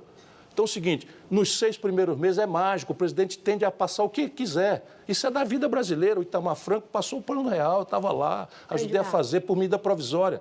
Terceiro, envolver uma grande negociação, essa parte que você não quis ouvir. Só que ao invés de eu negociar com Lira em gabinete, toma lá da cá e roubo e 40% e 30% e entregar minha alma e a alma do povo brasileiro, eu vou negociar um grande e generoso pacto nacional com os governadores, que receberão um prêmio extraordinário. Qual é? Eu tirar a faca do pescoço dos estados. Candidato, posso 600 bilhões é menos de 10% da dívida pública brasileira. Eu boto isso capitalizo para o fim e deixo 15% da receita corrente líquida do estado de São Paulo na mão do governador, se ele me der um apoio da bancada de 70 deputados e os prefeitos juntos. Percebe? Eu conheço como é que funciona isso. A única prevalência sobre os lobbies... Vira discurso e não entrevista. Estou tentando... o senhor já falou isso tudo para a Beatriz. Mas ele fez de conta que não ouviu. Não, ele não fez de conta que não ouviu. Ele só reforçou. Eu quero só trazer um dado. O que você quer fazer? Diga. Para a gente só voltar a fazer uma entrevista aqui. Dentro disso que ele está perguntando... Desculpa, isso não é discurso, não. Isso é uma resposta objetiva para uma pessoa que não ouviu o que eu falei para o outro. Eu ouvi sim, estou e reforcei a pergunta. Uma situação dentro disso. A gente tem 19 bilhões de reais. Para que essa hostilidade toda? Não é hostilidade. O senhor foi hostil comigo. Eu tentei lhe interromper umas 2 vezes. Sim, mas você está fazendo essa cada vez que eu faço uma resposta complexa. Então, por favor, não me interrompa. Faz um sinal que eu passo. Não. É impossível não interrompê-lo, candidato, porque a gente só tem 2 horas, infelizmente. Certo? O que eu ia dizendo é que nós temos 19 bilhões no orçamento do ano que vem já contratados para as tais emendas do relator que o Supremo está discutindo a inconstitucionalidade. O senhor disse que vai acabar no seu primeiro dia de Primeiro governo. dia acaba. E o senhor disse que acaba não executando. Sim, claro. Mas aí a gente cria uma situação de impasse com o Congresso e aquilo que o senhor acha que está pacificando com o Congresso, eles podem tentar vir com a faca no seu pescoço, caso o senhor não execute. É possível o senhor acabar com o orçamento secreto sozinho, sem que o Supremo decrete a inconstitucionalidade? Essa é a pergunta. Brasileiro, irmão, 4 trilhões e 800 bilhões de reais é o orçamento da República. Você se esfola de trabalhar e produzir para pagar imposto, 4 trilhões com T de tapioca e 800 bilhões. Sobra, sabe quanto, depois da farra de juros, de banqueira, etc? 25 bilhões de reais.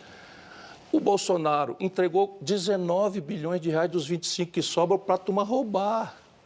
Vocês estão defendendo isso? Isso é inacreditável. Você está perguntando como é que você vai fazer. Estou respondendo. Então, isso acaba no primeiro dia do meu governo. Que defenda disso. E eu arrosto as consequências disso. Brigando? Não, negociando. Como? Respostas anteriores duplamente repetidas. Eu fiz uma pergunta se o senhor acha que precisaria o Supremo decretar O ideal, a Suprema Corte Brasileira precisa entender que continua sendo muito grave aquela afirmação do velho Rui Barbosa de que tem sido o poder que mais tem faltado à República. Sabe, essa emenda kamikaze é flagrantemente inconstitucional. Se você olhar sistemicamente a Constituição brasileira, o teto de gasto é uma emenda constitucional absolutamente inconstitucional. Como essa emenda do relator é o fundo do poço da inconstitucionalidade do crime. Era essa a Do pergunta. crime. André, deixa o André perguntar. Aproveitar, candidato, só para esclarecer, não se trata de Tem água por hostilizar, aqui, não? mas o senhor falou até um termo aí, municipalismo, né, o fisiologismo do Congresso.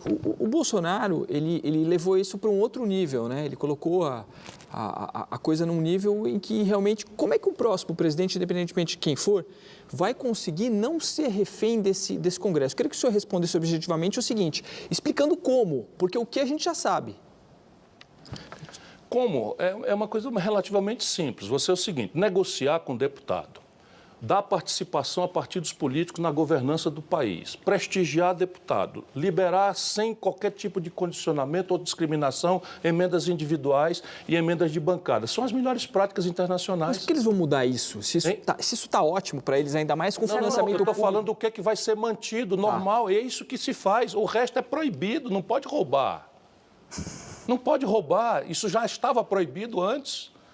O problema nosso é a prostração, porque o Lula não tem a menor moral para partir para cima da roubalheira do Bolsonaro, e eu tenho. Essa é a questão, é uma questão de autoridade e de exemplo. Ciro, E a Malu para a última do bloco, que ela ainda não... Estou aqui pedindo.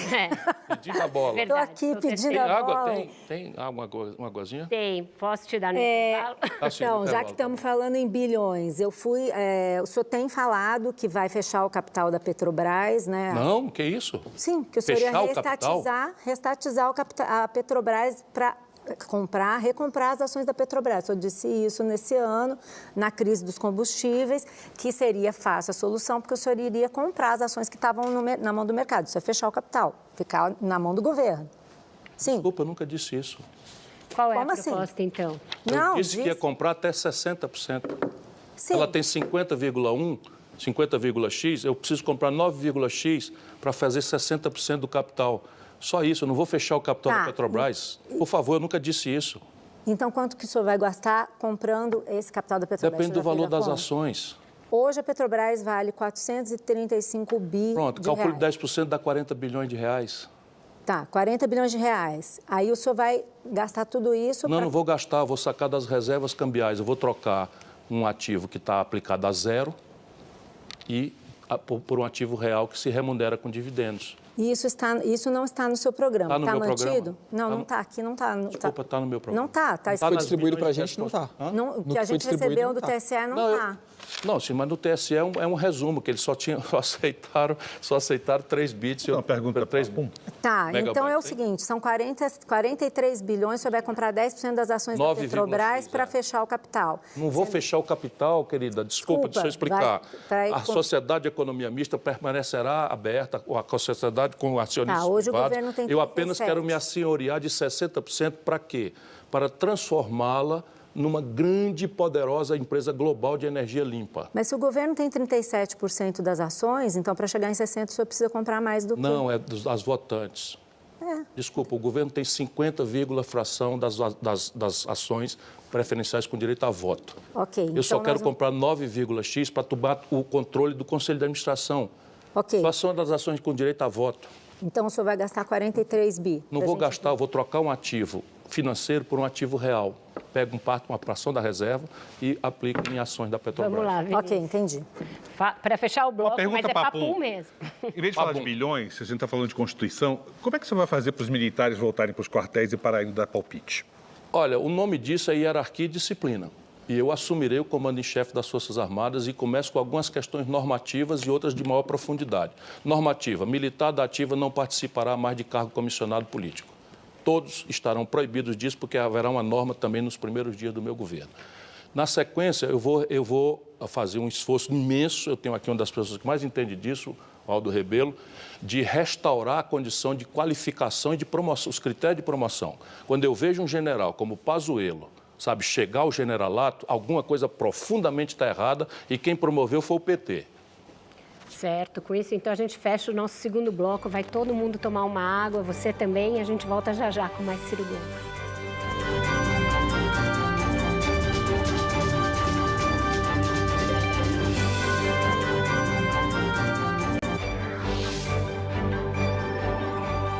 Inovar para evoluir. Bradesco.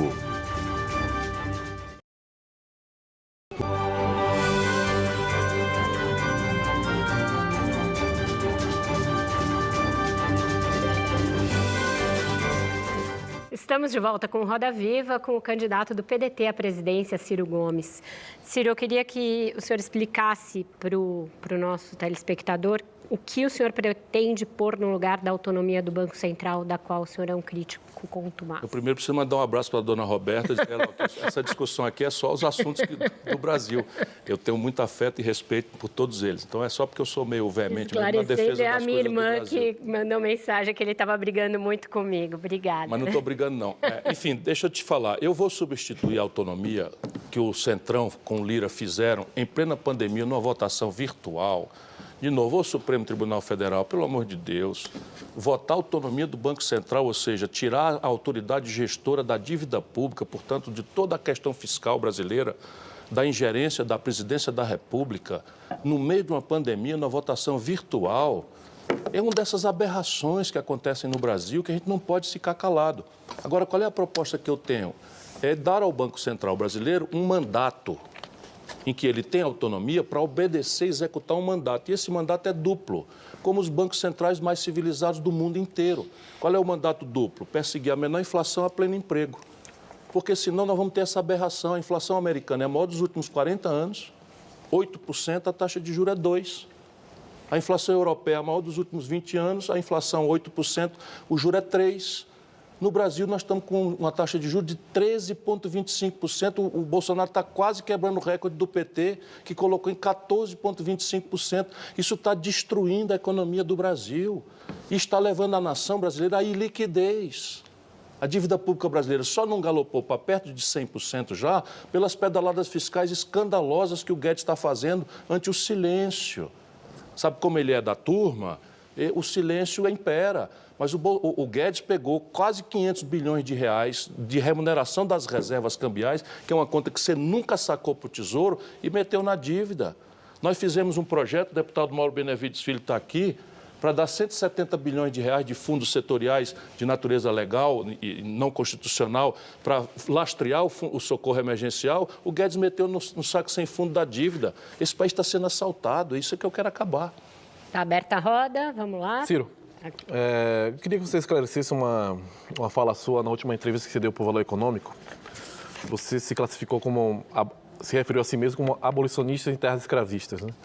Mas nessa mesma entrevista, você comentando como seria, né, um eventual governo Lula, você falou que Lula ia botar um banqueiro na economia e entregar as políticas de papo furado, palavras suas, mulher, índio e negro, para o PT se divertir. Como é que um abolicionista fala esse tipo de coisa? Eu queria que você esclarecesse o que são políticas de papo furado para você. Não, o PT só trata essas questões como papo furado. Deixa eu te dar. Isso não põe que eu estou dizendo que é... Não, eu estou citando ipsis litteris. Sim, mas é uma interpretação má. Está aqui, eu só citei a sua frase, eu queria que você explicasse. Mas veja, então reinterprete se eu lhe disser que eu estou acusando o PT de ter só conversa fiada em relação a essas políticas. É isso que eu quis dizer. Porque é isso o Lula. O Lula é o seguinte, o dinheiro fica com os banqueiros, o orçamento com o Centrão e a roubalheira e entrega para o PT fazer essa retórica balofa e ociosa da homenagem às grandes causas brasileiras, mulheres, negros, jovens, etc. Deixa eu te dar um número. Quando o Lula tomou posse, o Brasil tinha 280 mil pessoas presas. O Lula meteu uma lei, 13 mil infração, 13.300, não sei das quantas, não sei direito o número da lei, mas é copiando dos Estados Unidos o combate às drogas, a guerra contra as drogas. Meteu quase 800 mil jovens negros e pobres da periferia na cadeia, enquanto faz o discurso, sabe, a apologia, as grandes questões. Papo furado é isso, não é eu que acho que isso é papo furado, não. Não, o que você faria diferente, então, na política... Tudo. Essa lei, por exemplo, vai ser revogada.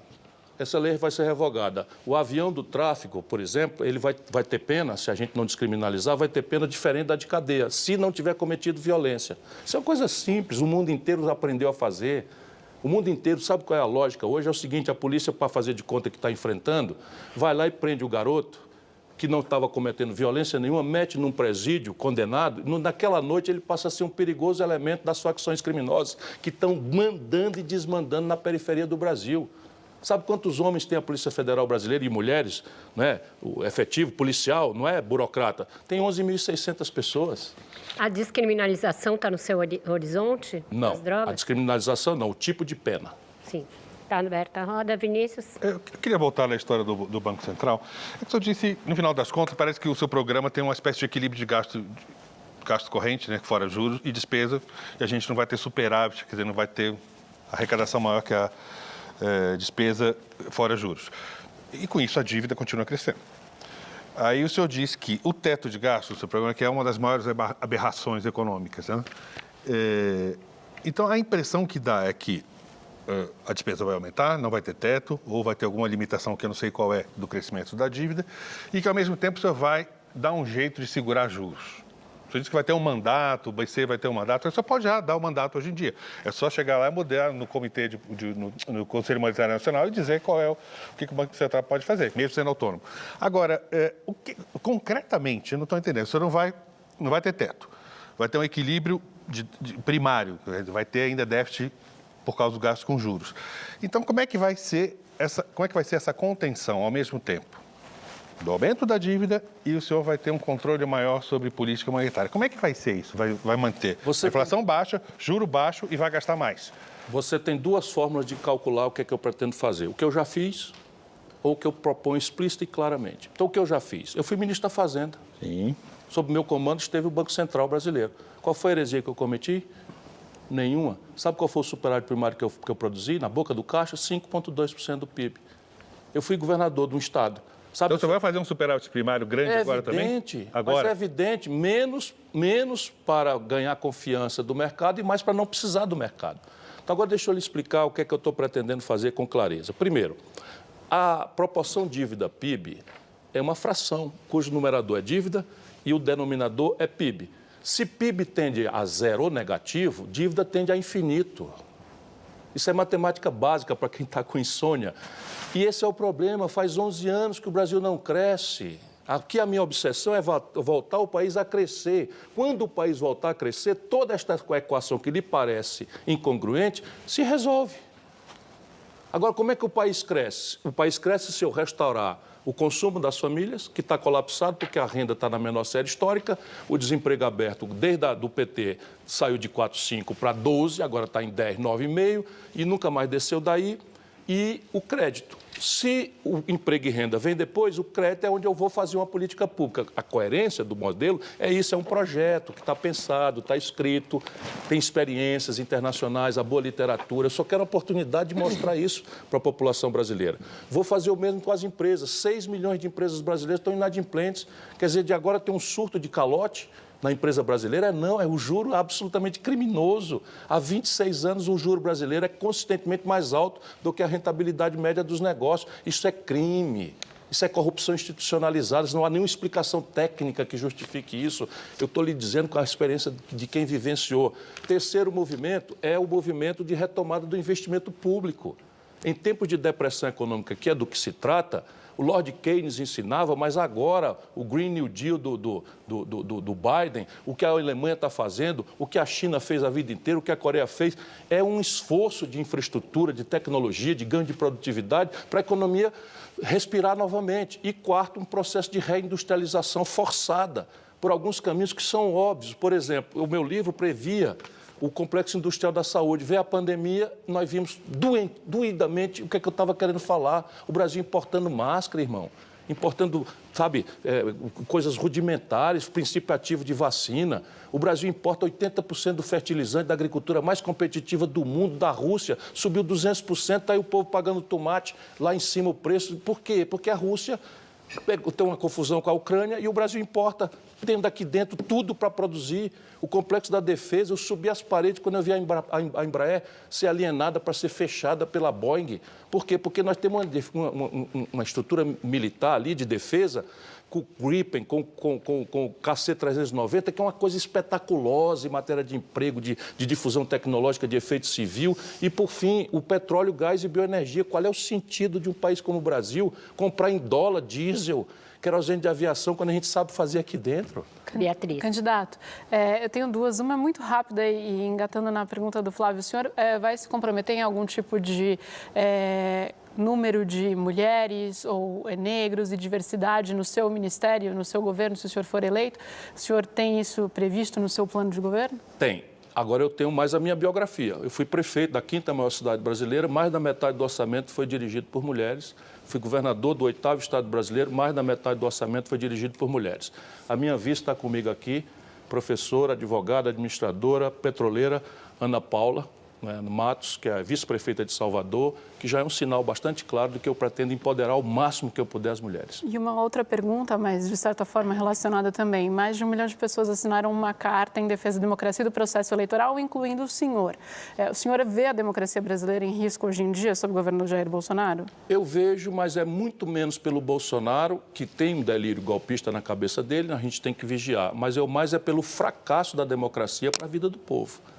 Isso é o que eu quero ponderar às pessoas. A democracia brasileira hoje é uma abstração absolutamente marciana para a esmagadora maioria do povo brasileiro que está vivendo o pão que o diabo amassou. O senhor vê o mesmo risco entre governo Bolsonaro e eventual governo Lula para a democracia do país, sim ou não? Tenha paciência, não. Peraí.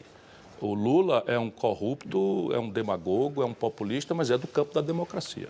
Antes de passar para a Malu e para o André, a esse propósito, eu queria só entender uma declaração que o senhor deu numa entrevista recente, ao analisar se os militares embarcariam ou não nisso que o senhor chamou de delírio do Bolsonaro. O senhor disse que dos comandos militares, 12 são legalistas e 4 são suscetíveis aos apelos dele. O senhor poderia especificar quais são esses 4? Mais do que isso, de 16 comandos, 12 têm posição legalista firme e 4 dúbias. Não sou propriamente, nenhum deles é golpista. Essas são informações dos meus diálogos. Em relação ao ministro da Defesa, o senhor acha que ele tem... O ministro da Defesa é golpista medularmente e pior, uma tragédia, um desastre completo. Malu, André primeiro. Se o senhor for eleito, o senhor pretende, vamos colocar assim... Se você me der seu voto, fica mais perto. Não, o voto só é simbólico. O senhor vai precisar de muitos milhões. Mas, na hipótese do senhor ser eleito, o senhor vai colocar os militares nos seus devidos lugares? Eu pergunto por causa dessa questão de interferência no TSE. Sim, será restaurada a hierarquia e a disciplina, que é a base em que se organiza uma força militar. E como? A autoridade não tem muito se explicitar, não. Normativo, a única coisa é que eu vou proibir militar da ativa de ocupar cargo político. Isso é uma excrescência, 3.800 militares estão dobrando salário hoje, ocupando cargo político. O símbolo trágico disso era o Pazuello, um general da ativa, completamente incompetente, a corrupção correndo solta em assuntos dramaticamente graves, e agora um politiqueiro, que inclusive descumpriu os regulamentos militares, fazendo comício com o presidente. Os militares, eles precisam serem respeitados. Eles são uma força absolutamente essencial na sustentação de um projeto nacional de desenvolvimento. Eu escrevo sobre isso também. Será um civil na defesa? Será o Aldo Ribeiro que está ali? O Aldo está pronto para ser qualquer coisa, mas nesse momento o plano é que ele seja senador para São Paulo. Malu. Já foi ministro da Defesa. Mas será um civil no seu ministério? Será um civil, sem nenhuma dúvida. Malu. O senhor falou que vai fazer um padrão de enfrentamento à corrupção institucionalizado. Pelo que eu entendi, o senhor vai recuperar parte do aparato de combate à corrupção que foi destruído pelo governo Bolsonaro. Acho que é isso. É muito mais do que isso. Então, é isso que eu queria entender. A gente está falando de lista tríplice para Procurador-Geral da República, de fortalecimento do COAF. Do que a gente está falando exatamente? Bom, lista tríplice, eu tenho dúvidas sobre isso pelos abusos que o Ministério Público, infelizmente, acabou cometendo contra a minha defesa. Eu ajudei a rabiscar esse estatuto de autonomia do Ministério Público. Acho fundamental que a gente tenha um Ministério Público autônomo, com autoridade para defender os interesses difusos, o patrimônio histórico, o patrimônio imaterial, o meio ambiente, e tenha a capacidade de fazer valer a lei. Não é? O que é um desastre o que está acontecendo aí. Será que a lista tripla não está na parte? Eu não cheguei à conclusão ainda. Nesse momento, eu estou avesso à ideia da lista tríplice, mas ainda vou encontrá-los. Tem um encontro marcado com a Associação Nacional deles para eu fazer as minhas preocupações. O que eu, entretanto, estou fazendo é um conjunto de juristas que nos reunimos aqui em São Paulo, e nós temos coisas importantíssimas. Por exemplo, nós estamos na iminência de acertar uma agência. De criar uma agência independente para... Uma agência de corrupção. Sim, exatamente. Mas, assim, os órgãos CGU, não é, a própria COAF, o COAF volta de novo, claramente sai do Banco Central. Você botar o COAF no Banco Central é o que o Bolsonaro fez para cobertar os filhos bandidos dele. Mas o senhor, desculpa, mas só pegando o bonde, o senhor vai criar mais uma agência, porque o que não falta no Brasil é instrumento de corrupção, né? Você jura? Sim. Tá? Os tribunais, o Controladoria Geral da União, TCU, os Ministérios Públicos, todos eles têm essa atribuição de combate à corrupção. O Tribunal de Contas faz um acompanhamento meio que a posteriori, embora ele tenha iminências contemporâneas ao fato. O caso é como é que você, no governo, organiza. Esse grupo de juristas está me fazendo um punhado de sugestões, serão anunciadas proximamente, e uma das possibilidades, não está batido o martelo ainda, é uma agência independente, que naturalmente vai unificar os outros do Executivo, porque isso é uma coisa para o Executivo. Candidato, qual é a sua política em relação a essa legislação de franqueamento do uso, do porte e da posse de armas que o Bolsonaro aprovou por meio de decreto? Será o oposto. Mas o senhor vai revogar ou... Vou revogar tudo. Tudo. A arma na rua vai ser só exclusividade da polícia. Inclusive nas áreas rurais? Não, na área rural, dentro do domicílio, eu considero razoável, porque ali não tem um 190 para você ligar. Então, o exercício da autodefesa, infelizmente, é um imperativo das populações isoladas em bases rurais. Eu fui convencido disso. Mas na rua, no ambiente urbano, arma só com agente da lei. Em relação a esses CACs, colecionadores, caçadores... Andou na rua, vai ser apreendido. Certo. Se ele quiser ir para o clube de tiro e é um colecionador, etc., vai desmontada... Aí tudo bem. Ciro, explica essa história de que você vai criar 5 milhões de empregos no prazo de 2 anos e meio. De onde vem? De que setores? 14 mil obras paradas hoje há no Brasil. Qual é a característica delas? Já foram licenciadas, que é uma coisa penosa, já foram licitadas, que é outra coisa muito penosa, e eu vou fazer, já tive aqui na Abdib, vou fazer uma comissão de pessoas que vão fazer um filtro de ver quais são aquelas que podem terminar mais rápido, aquelas que podem fazer um efeito mais sistêmico na produtividade da economia, e elas serão as prioridades. A ideia é subir o morro.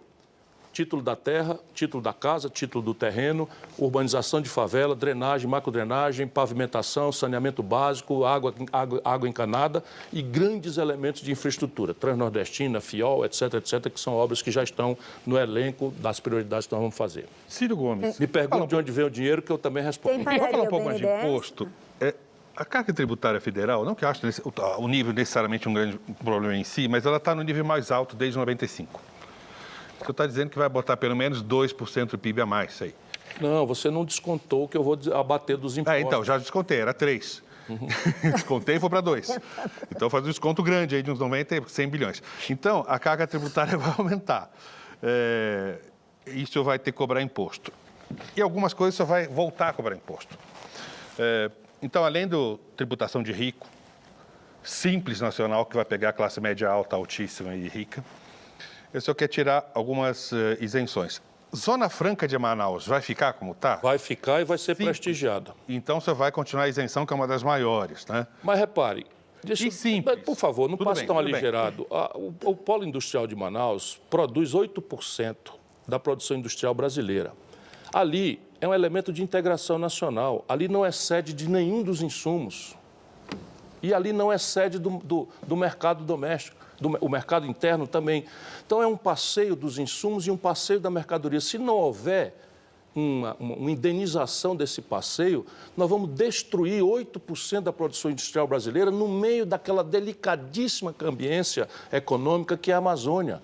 Isso é um equívoco grosseiro que o Bolsonaro está cometendo, fazendo política de corte linear de IPI. É só a gente fazer uma coisa direito. É só fazer uma coisa direito, é entrar ali também com uma ferramentaria de tentar nacionalizar ao máximo, tentar diversificar.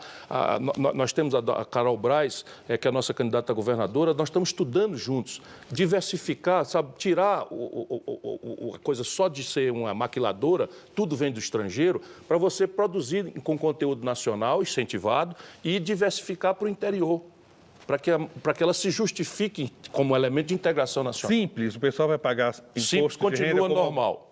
Mas o pessoal que não está... O pessoal que paga muito menos imposto de renda efetiva por causa do Simples, vai pagar imposto como assalariado? Não, o Simples continua como está, apenas nós precisamos tomar cuidado, porque durante um certo tempo, o Simples passou a ser fraudado com a abertura de diversos CNPJs de uma grande corporação que faz essa fraude. Isso daí será combatido. Aliás, a fraude será combatida com muita severidade. Voltará a pena de cadeia para a sonegação. Então, com isso, a gente fecha o nosso terceiro bloco dessa entrevista com o Ciro Gomes. Estamos nos Trending Topics do Twitter, a audiência na TV também está altíssima. Voltamos para mais 2 blocos, já já.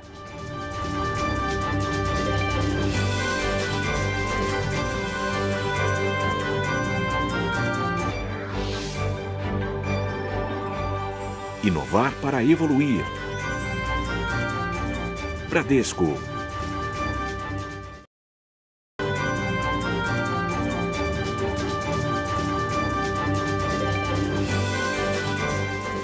Estamos de volta com mais Ciro Gomes no Roda Viva, candidato amanhã à posse do ministro Alexandre de Moraes na presidência do TSE.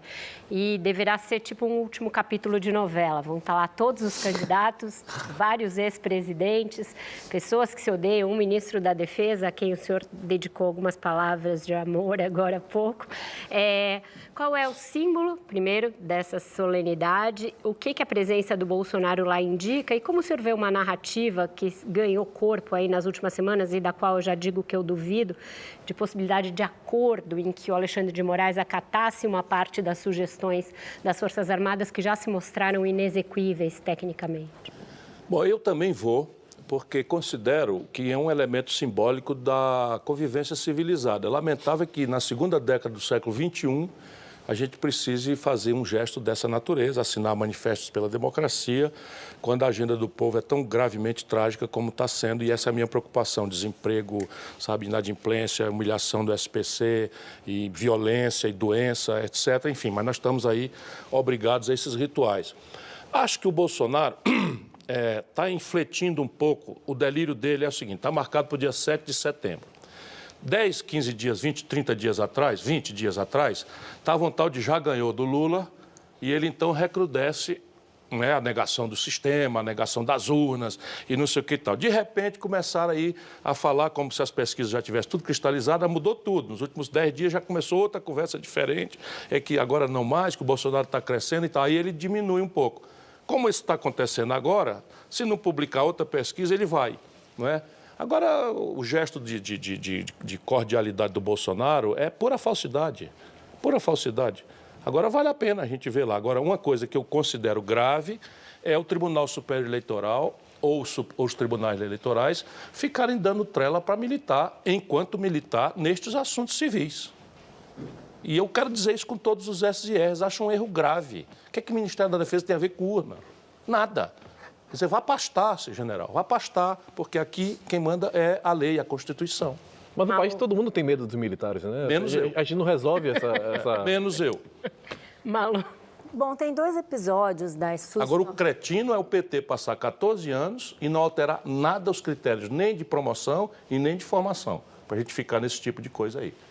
Pois é, falando em PT, eu ia perguntar sobre 2 episódios da sua trajetória de convivência com o Lula, sobre os quais eu tenho muita curiosidade. Uma é sobre 2018, quando o senhor volta de Paris e o senhor faz uma live em que o senhor diz que naquele momento o senhor não se posicionaria, tá? O senhor disse assim: todo mundo preferia que eu, com o meu estilo, tomasse um lado e participasse da campanha. Mas eu não quero fazer isso por uma razão muito prática que eu não quero dizer agora. Se eu não posso ajudar, atrapalhar é que eu não quero. Depois, em setembro de 2020, vocês se encontraram novamente no Instituto Lula. Foi uma conversa costurada pelo Camilo Santana, da qual se soube pouco. Houve um clima de pacificação, mas também houve uma conversa dura. Também nunca lhe vi falar sobre isso, o que foi falado. Será que agora a gente pode saber o que foi falado nessas conversas e por que elas eram tão... não se podia revelá-las naquele momento? Sabe o que é? Porque eu falo coisas muito claras, diretamente para o Lula. Eu cultivo a lealdade, a decência, coisa que ele não faz. Então, eu disse para ele: olha, a direção do PT transformou-se numa organização criminosa. E fui dizendo, fulano, Beltrano... O que ele disse?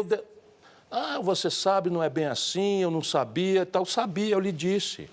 Eu lhe disse do Eduardo Cunha. Na véspera você me disse que não ia entregar Furnas para ele. Eu lhe disse que o Sérgio Machado estava roubando lá junto com Romero Jucá e Renan Calheiros na Transpetro. Eu lhe disse.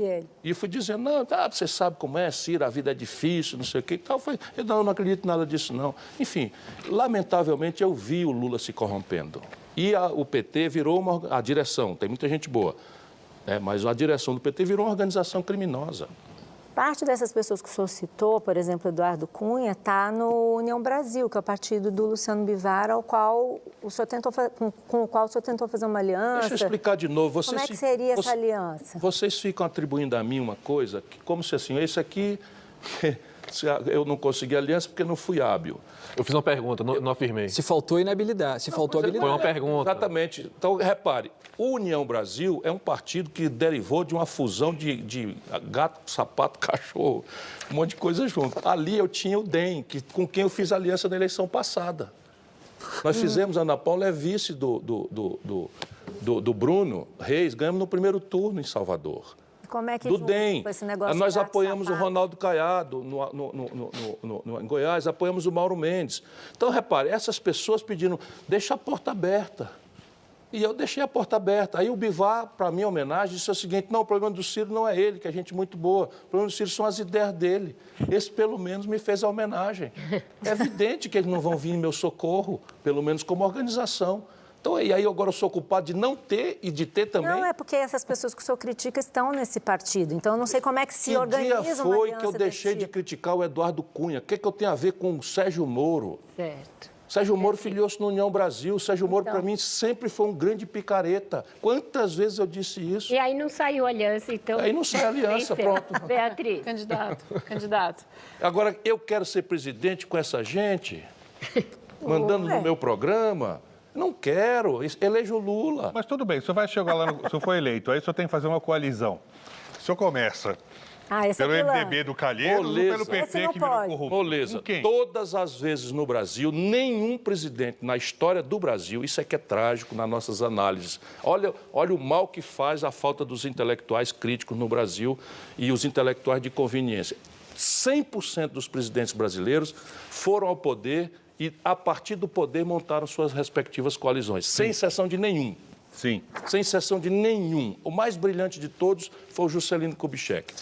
Enfrentou tentativa de golpe, etc. O Getúlio fez história no Brasil. O senhor chega lá e faz o quê? Começa pelo MDB dos... Não, começa pela União Brasil e pelo PSD, que não tem candidatos.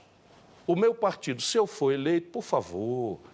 O Lula, quando foi candidato em 89, ninguém deslegitimou. O Lula não tinha 10 deputados.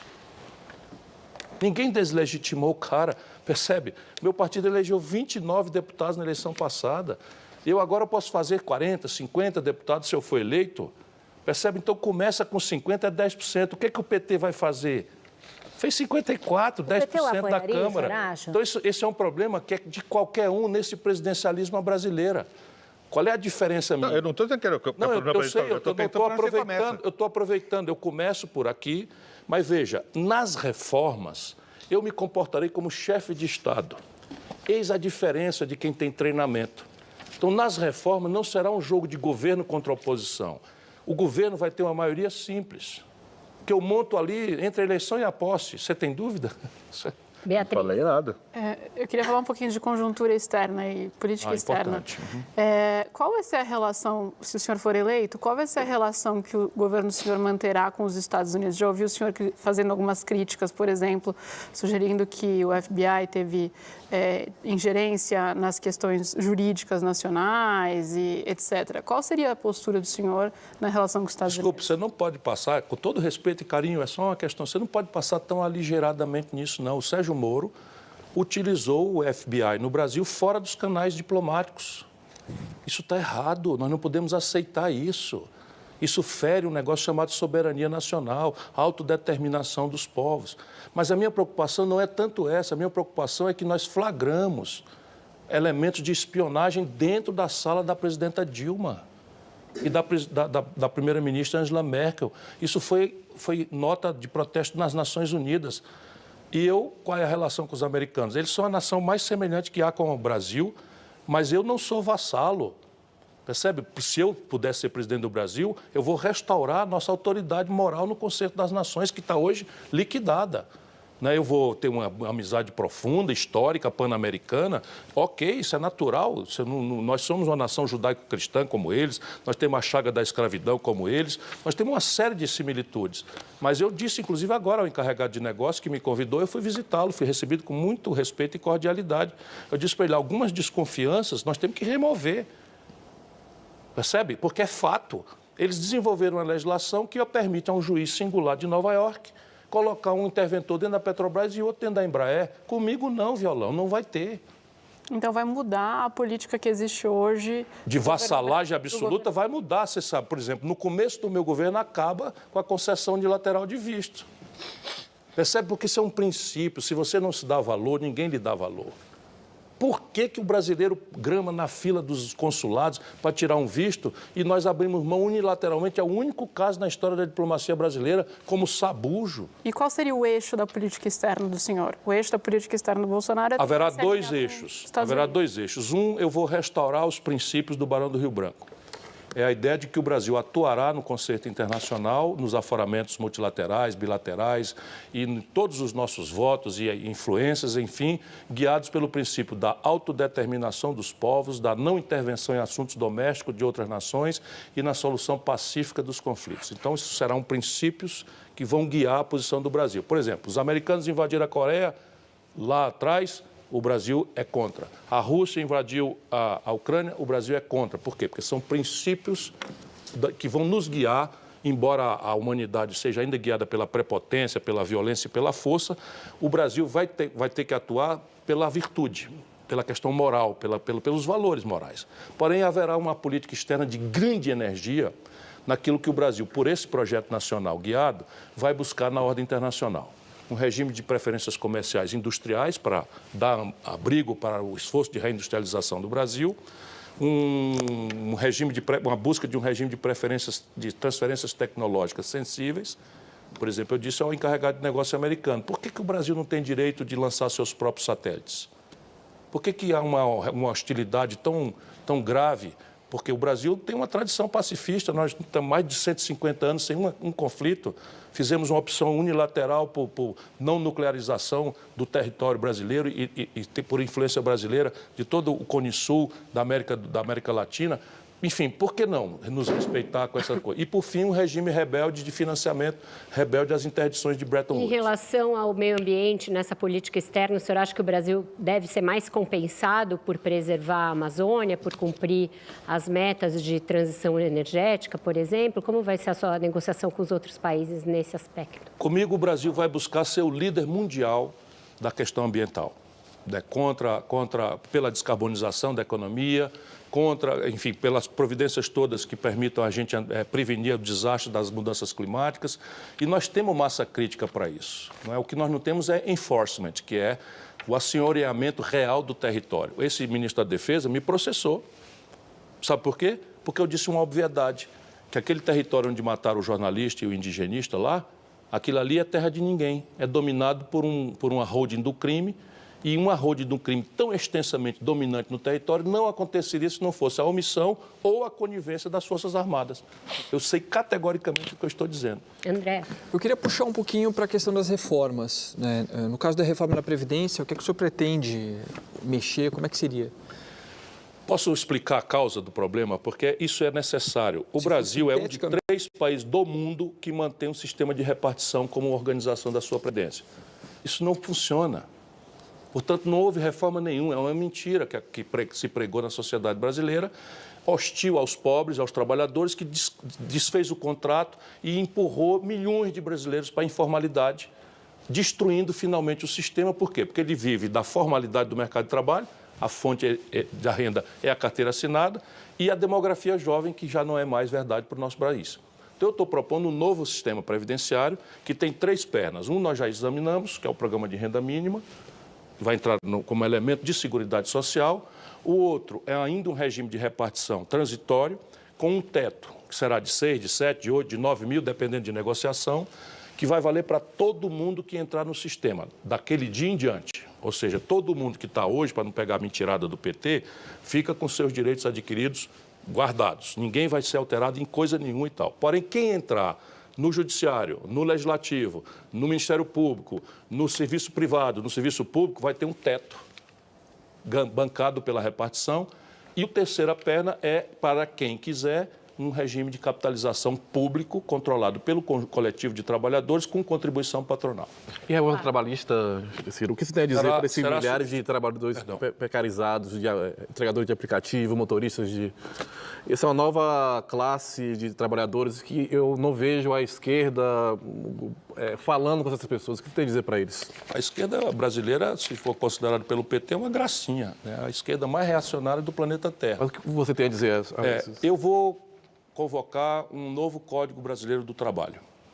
A ideia aqui é que nós consolidemos esse novo Código Brasileiro do Trabalho em substituição à selvageria dessa reforma trabalhista e em evolução da nossa CLT, que não tem mais também tantas respostas para essas novidades que aconteceram.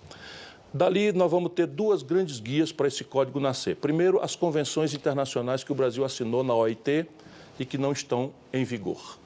Vou colocá-las todas em vigor. Segundo, um conjunto de coisas que estão judicializadas, questões principiológicas, que estão judicializadas e que eu retirarei do judiciário por substituir por uma nova ordem. Por exemplo, terceirizado não pode receber salário diferente se fizer a mesma jornada, a mesma natureza de trabalho. Isso é um exemplo prático dessa segunda categoria.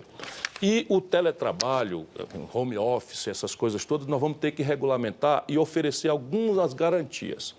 A minha ideia é que, pelo menos, férias, 13º salário e contribuição previdenciária patronal sejam introduzidas. Só para a gente encerrar esse capítulo, e bem rapidinho, que eles já estão me mandando sair para o intervalo, essa história de consignado do Auxílio Brasil, que o senhor disse que é uma excrescência. O senhor vai revogar e negociar aqueles que chegaram a contratar a excrescência? Como é que vai ser o fim disso daí? Todo mundo está entendendo? Nós criamos, com status emergencial de Constituição, um negócio para dar comida para o nosso povo. Comida não tem que ser todo dia? Sim. Sabe o que faz o Bolsonaro? O Bolsonaro entrega o cadastro, por lei, entrega o cadastro dos miseráveis, famintos brasileiros para o sistema financeiro cobrar 80%, 100% de juro, antecipando isso. Ou seja, se antecipa, que mês que vem vai comer o quê? E vai deixar metade, o cara recebe 3 mil e fica devendo 5 mil. É uma excrescência, eu concordo. Como que acaba? É tão excrescência que, felizmente, eu consegui denunciar que o sistema financeiro mais tradicional recusou-se a fazer. É uma dessas aberrações. Isso daí será criminalizado. Não façam, porque será criminalizado. Certo. Então, com isso, a gente sai para o nosso intervalo e volta já com mais um bloco da entrevista com o Ciro Gomes, que está em segundo lugar, não mais em terceiro, entre os assuntos mais comentados do Brasil. Tá vendo? Eu passei do terceiro para o segundo. Viu?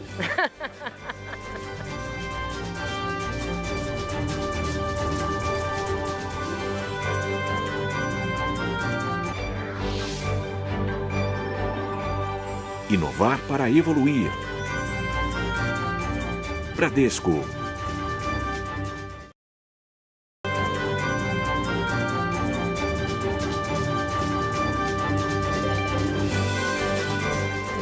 Estamos de volta para a entrevista com o Ciro Gomes e o meu desafio é fazer esse bloco caber em 18 minutos. Candidato, o senhor e a candidata do MDB, Simone Tebet, fizeram nas redes sociais uma espécie de um jogral cobrando Lula e Bolsonaro para que eles compareçam a debates, algo com que eles ainda não se comprometeram nesta eleição. O senhor acha que eles vão comparecer aos debates? Qual a importância de que isso aconteça? E essas conversas entre o senhor e ela, na semana passada ela esteve aí nessa cadeira e disse que conversaria com o senhor. Elas se estendem para algo além dessa cobrança para o debate? O que está errado no Brasil, Vera, não está errado porque tinha um manual de fazer certo e os caras em Brasília são tão perversos que vão lá e fazem tudo errado. O que está errado no Brasil está para proteger um interesse minoritário que está conseguindo engessar as instituições brasileiras para eternizar isso. Miséria de massa, informalidade brutal e selvagem, e o Brasil tem cinco bancos monopolizando 85% das transações financeiras. O juro do cartão de crédito Visa, American Express, é 15% nos Estados Unidos, na praça deles, aqui é 300%. Essa é a questão. E a gente só vai mudar isso se a gente celebrar uma cumplicidade com o povo. Isso que eu estou falando, a gente precisa transformar a eleição num plebiscito em que a gente faça um grande e generoso debate sobre o diagnóstico, quais são os problemas.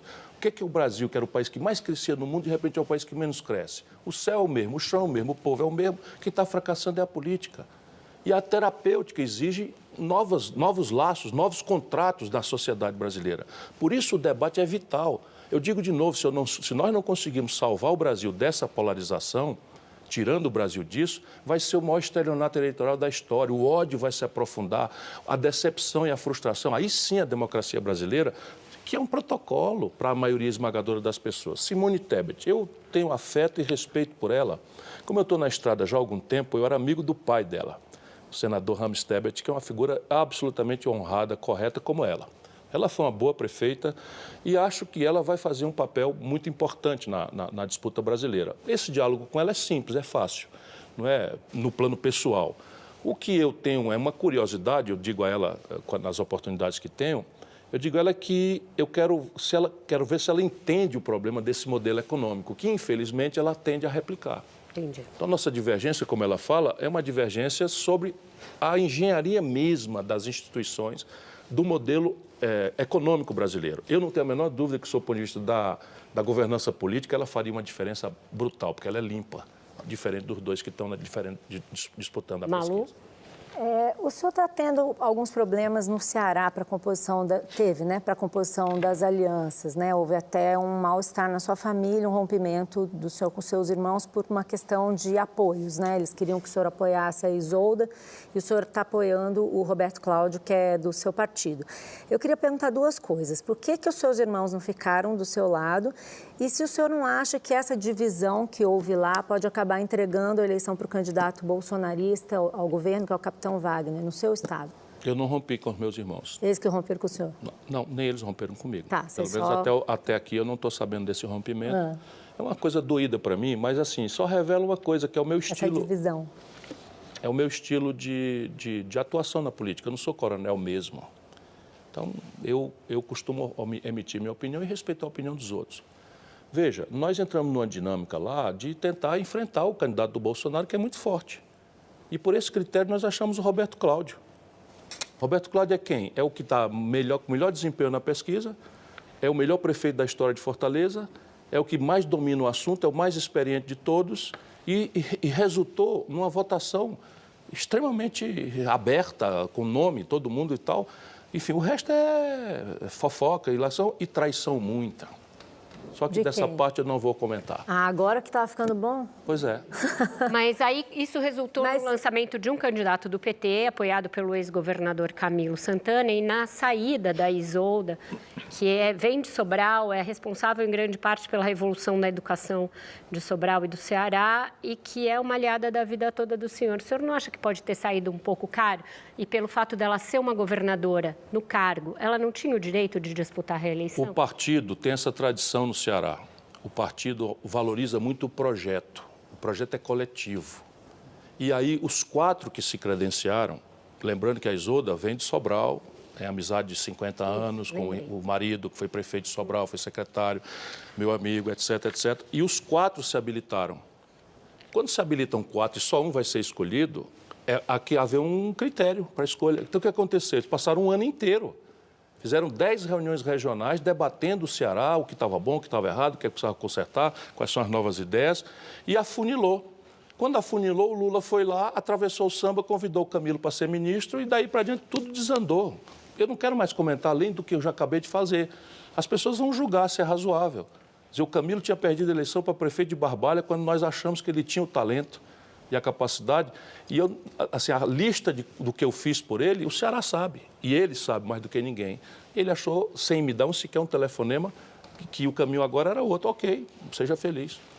Aberta para tratar de outros temas? Pode. Seguinte, falando de dinheiro ainda, o senhor é a favor de desdolarizar o preço da Petrobras, né? Acabar com esse sistema de paridade. Bom, tudo mais constante, se você não cobra o preço internacional, a Petrobras fatura menos, o crédito dela piora, ela vai pagar mais juros, a receita do governo diminui com o imposto da Petrobras. E o senhor também quer gastar um dinheiro para recomprar o controle da Eletrobras, né? Primeiro caso, o senhor não acha que o senhor vai causar mais problema desdolarizando a Petrobras do que deixando a política como está? Quer dizer, o senhor vai perder receita? O senhor vai deixar o crédito da Petrobras pior? E por que o senhor vai gastar dinheiro recomprando a Eletrobras? O que o seu projeto de governo ganha com isso, ganhando controle sobre a Eletrobras? Receita mal criada, quer dizer, resposta mal criada. Se eu achasse, não propunha. Mas deixa eu explicar para as pessoas agora bem criadamente. Veja, A Petrobras foi criada e financiada com o sacrifício de gerações de brasileiros por uma razão estratégica: proteger o Brasil das oscilações especulativas de preço de petróleo. Para procurar petróleo primeiro, né? Não entendi. É para procurar petróleo primeiro, né? Sim, mas a intenção era proteger o Brasil ao atingir a autossuficiência, não é proteger o Brasil para fazer o nosso derivado em real, com as nossas energias, com nossas economias, etc., etc., e proteger o Brasil desses ciclos especulativos. Nós aceleramos isso na década de 70, quando aconteceram os choques de petróleo, etc.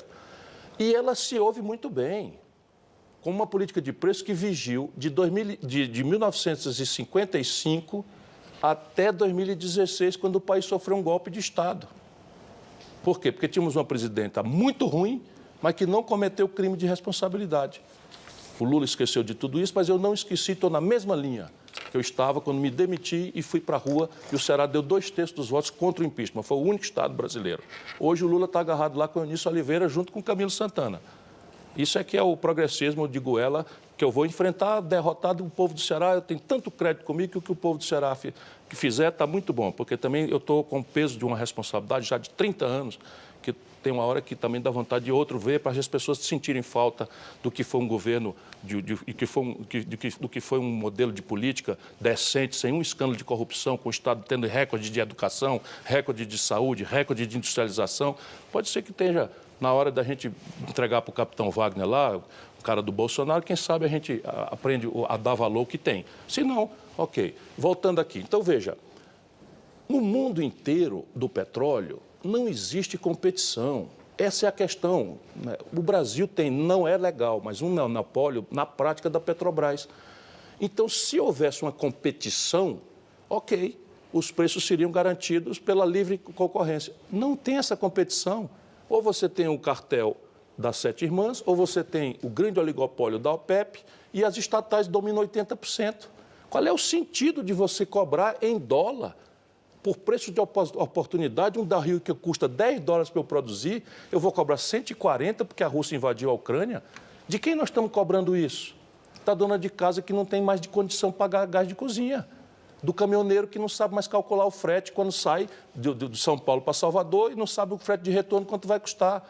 Percebe? E aí, tá para evidenciar a aberração? Dá.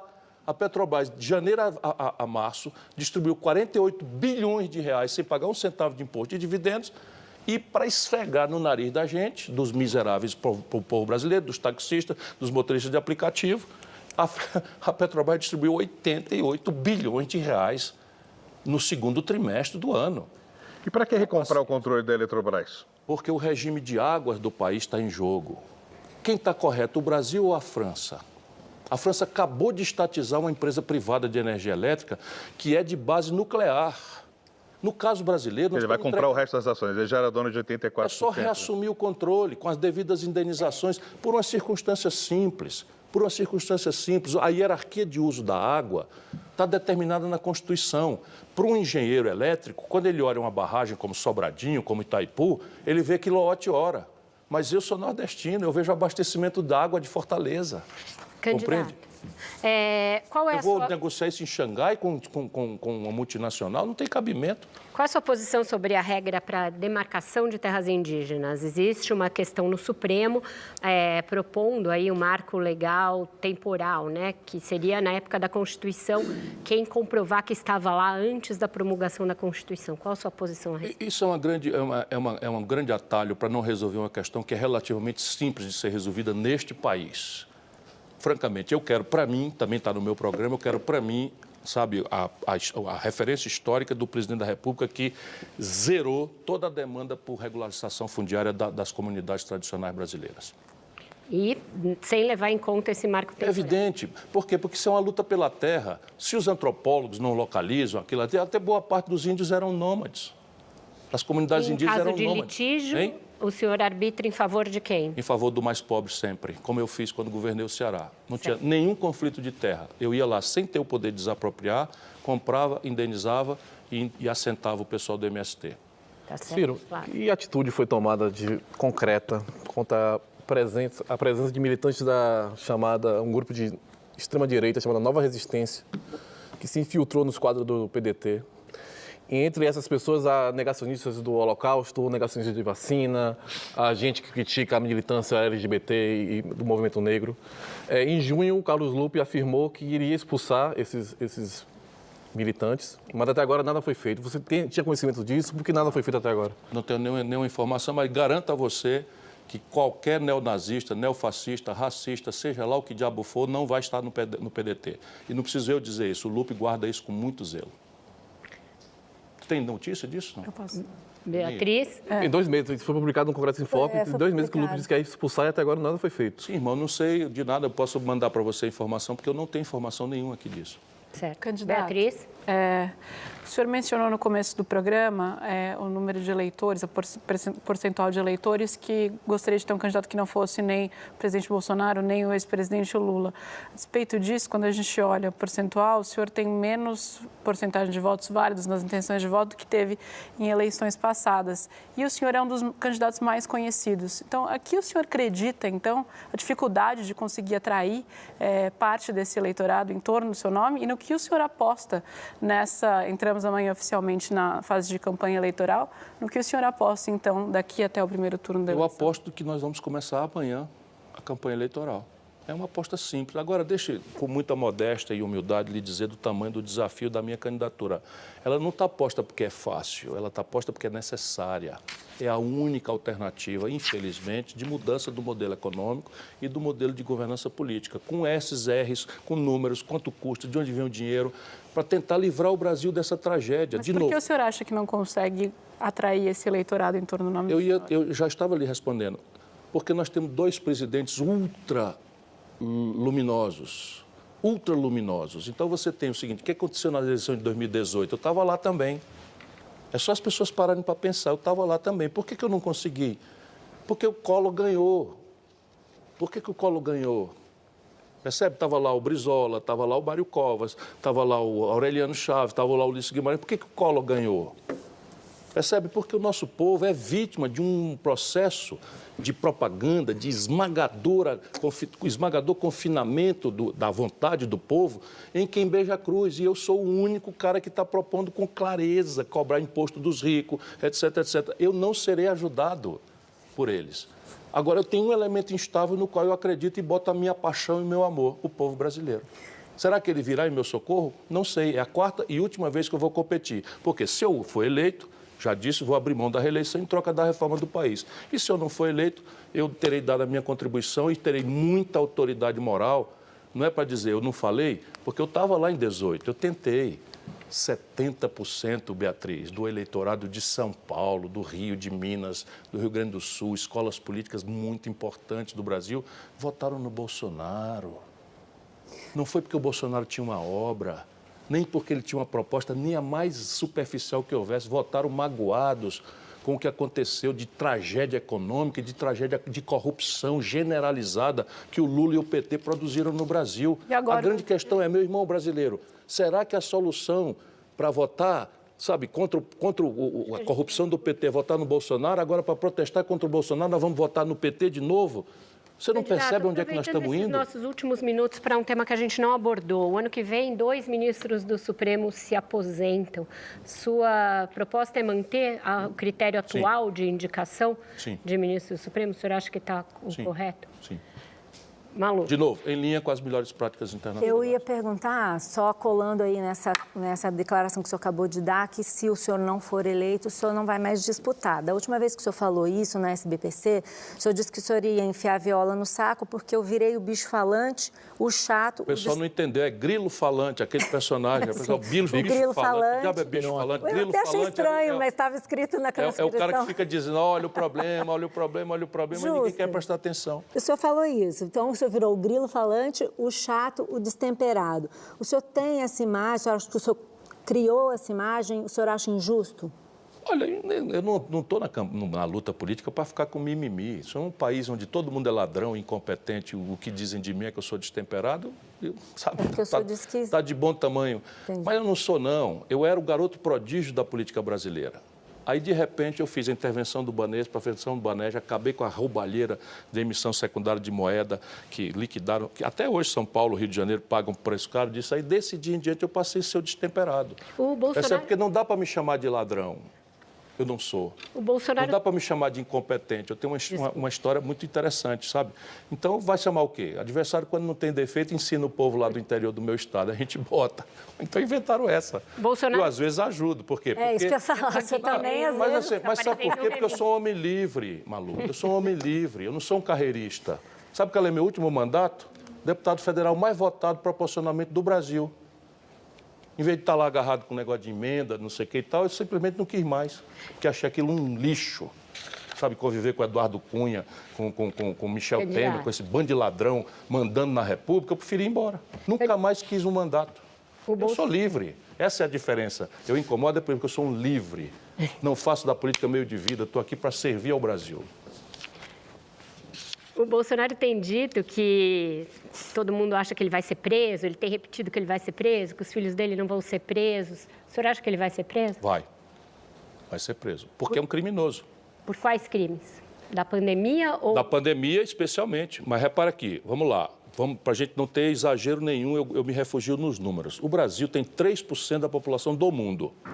Aqui morreram 11% da população do mundo. Qual é a explicação? Nós não somos um país do fundão da África que não tem acesso à vacina, nada. A explicação chama-se Jair Messias Bolsonaro. Negacionismo, superfaturamento, roubalheira, botou o Brasil no fim da fila da vacina, briga com Dória sobre o negócio de vacina, matou o nosso povo. Matou o nosso povo. Tem que responder por isso. Certo. Obrigada, candidato, pela entrevista. Agradeço também a essa bancada que dividiu os trabalhos comigo, André Guilherme Vieira, Beatriz Bula, Flávio Costa, Malu Gaspar, Vinícius Torres Freire e Paulo Caruso, que teve trabalho para desenhar toda essa entrevista. Obrigada a você pela nossa audiência, hoje e sempre. Esta foi a segunda sabatina com os principais nomes à presidência da República. Lula e Jair Bolsonaro ainda não responderam ao nosso convite feito em julho e reiterado diversas vezes desde então. Que feio, hein, seu Lula? O Roda Viva, como tem feito desde que estreou em 1985, está de portas abertas para recebê-los até o primeiro turno, porque é fundamental que aqueles que pretendem merecer o voto do eleitor brasileiro para conduzir o seu destino por 4 anos, apresentem as suas propostas e se submetam ao contraditório em entrevistas com a imprensa profissional e em debates com os seus concorrentes. Você fica agora com o Senhor Brasil e o Roda Viva volta na próxima segunda-feira às 10 da noite. Até lá!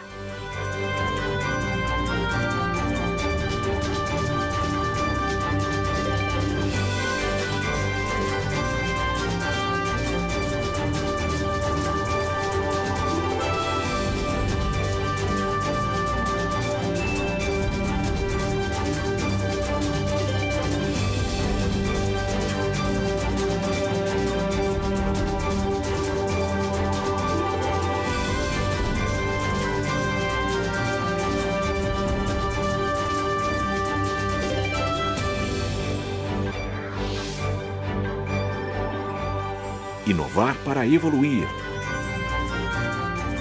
Bradesco.